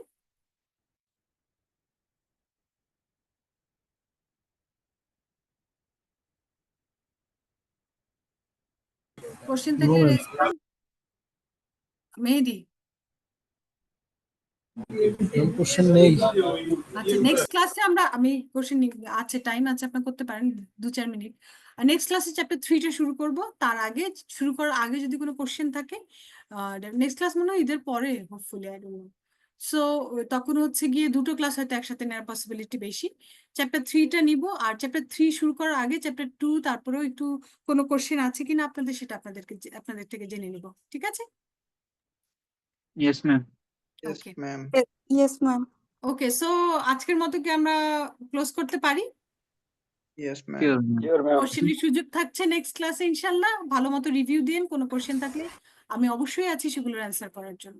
আর অবশ্যই sure ma'am. Go through করবেন আজকে, যখন সুযোগ পাবেন চ্যাপ্টার 2টা একটু দেখে নেবেন। ওকে, ওকে ওকে ম্যাম। ম্যাম। আল্লাহ আল্লাহ হাফেজ। হাফেজ। আল্লাহ হাফেজ সবাইকে, সবাই ভালো থাকবেন, ভালো মতো ঈদ ঈদ করবেন, হয়তো আর মোবারক দেখা ম্যাম। হবে না, আর ঈদের পরে ইনশাল্লাহ দেখা হবে হয়তো আবার। ঠিক আছে, ঈদ মোবারক সবাইকে। ইনশাআল্লাহ। ইনশাআল্লাহ। আসসালামু আলাইকুম ম্যাম, ঈদ মোবারক। ওয়ালাইকুম আসসালাম। আসসালামু আলাইকুম।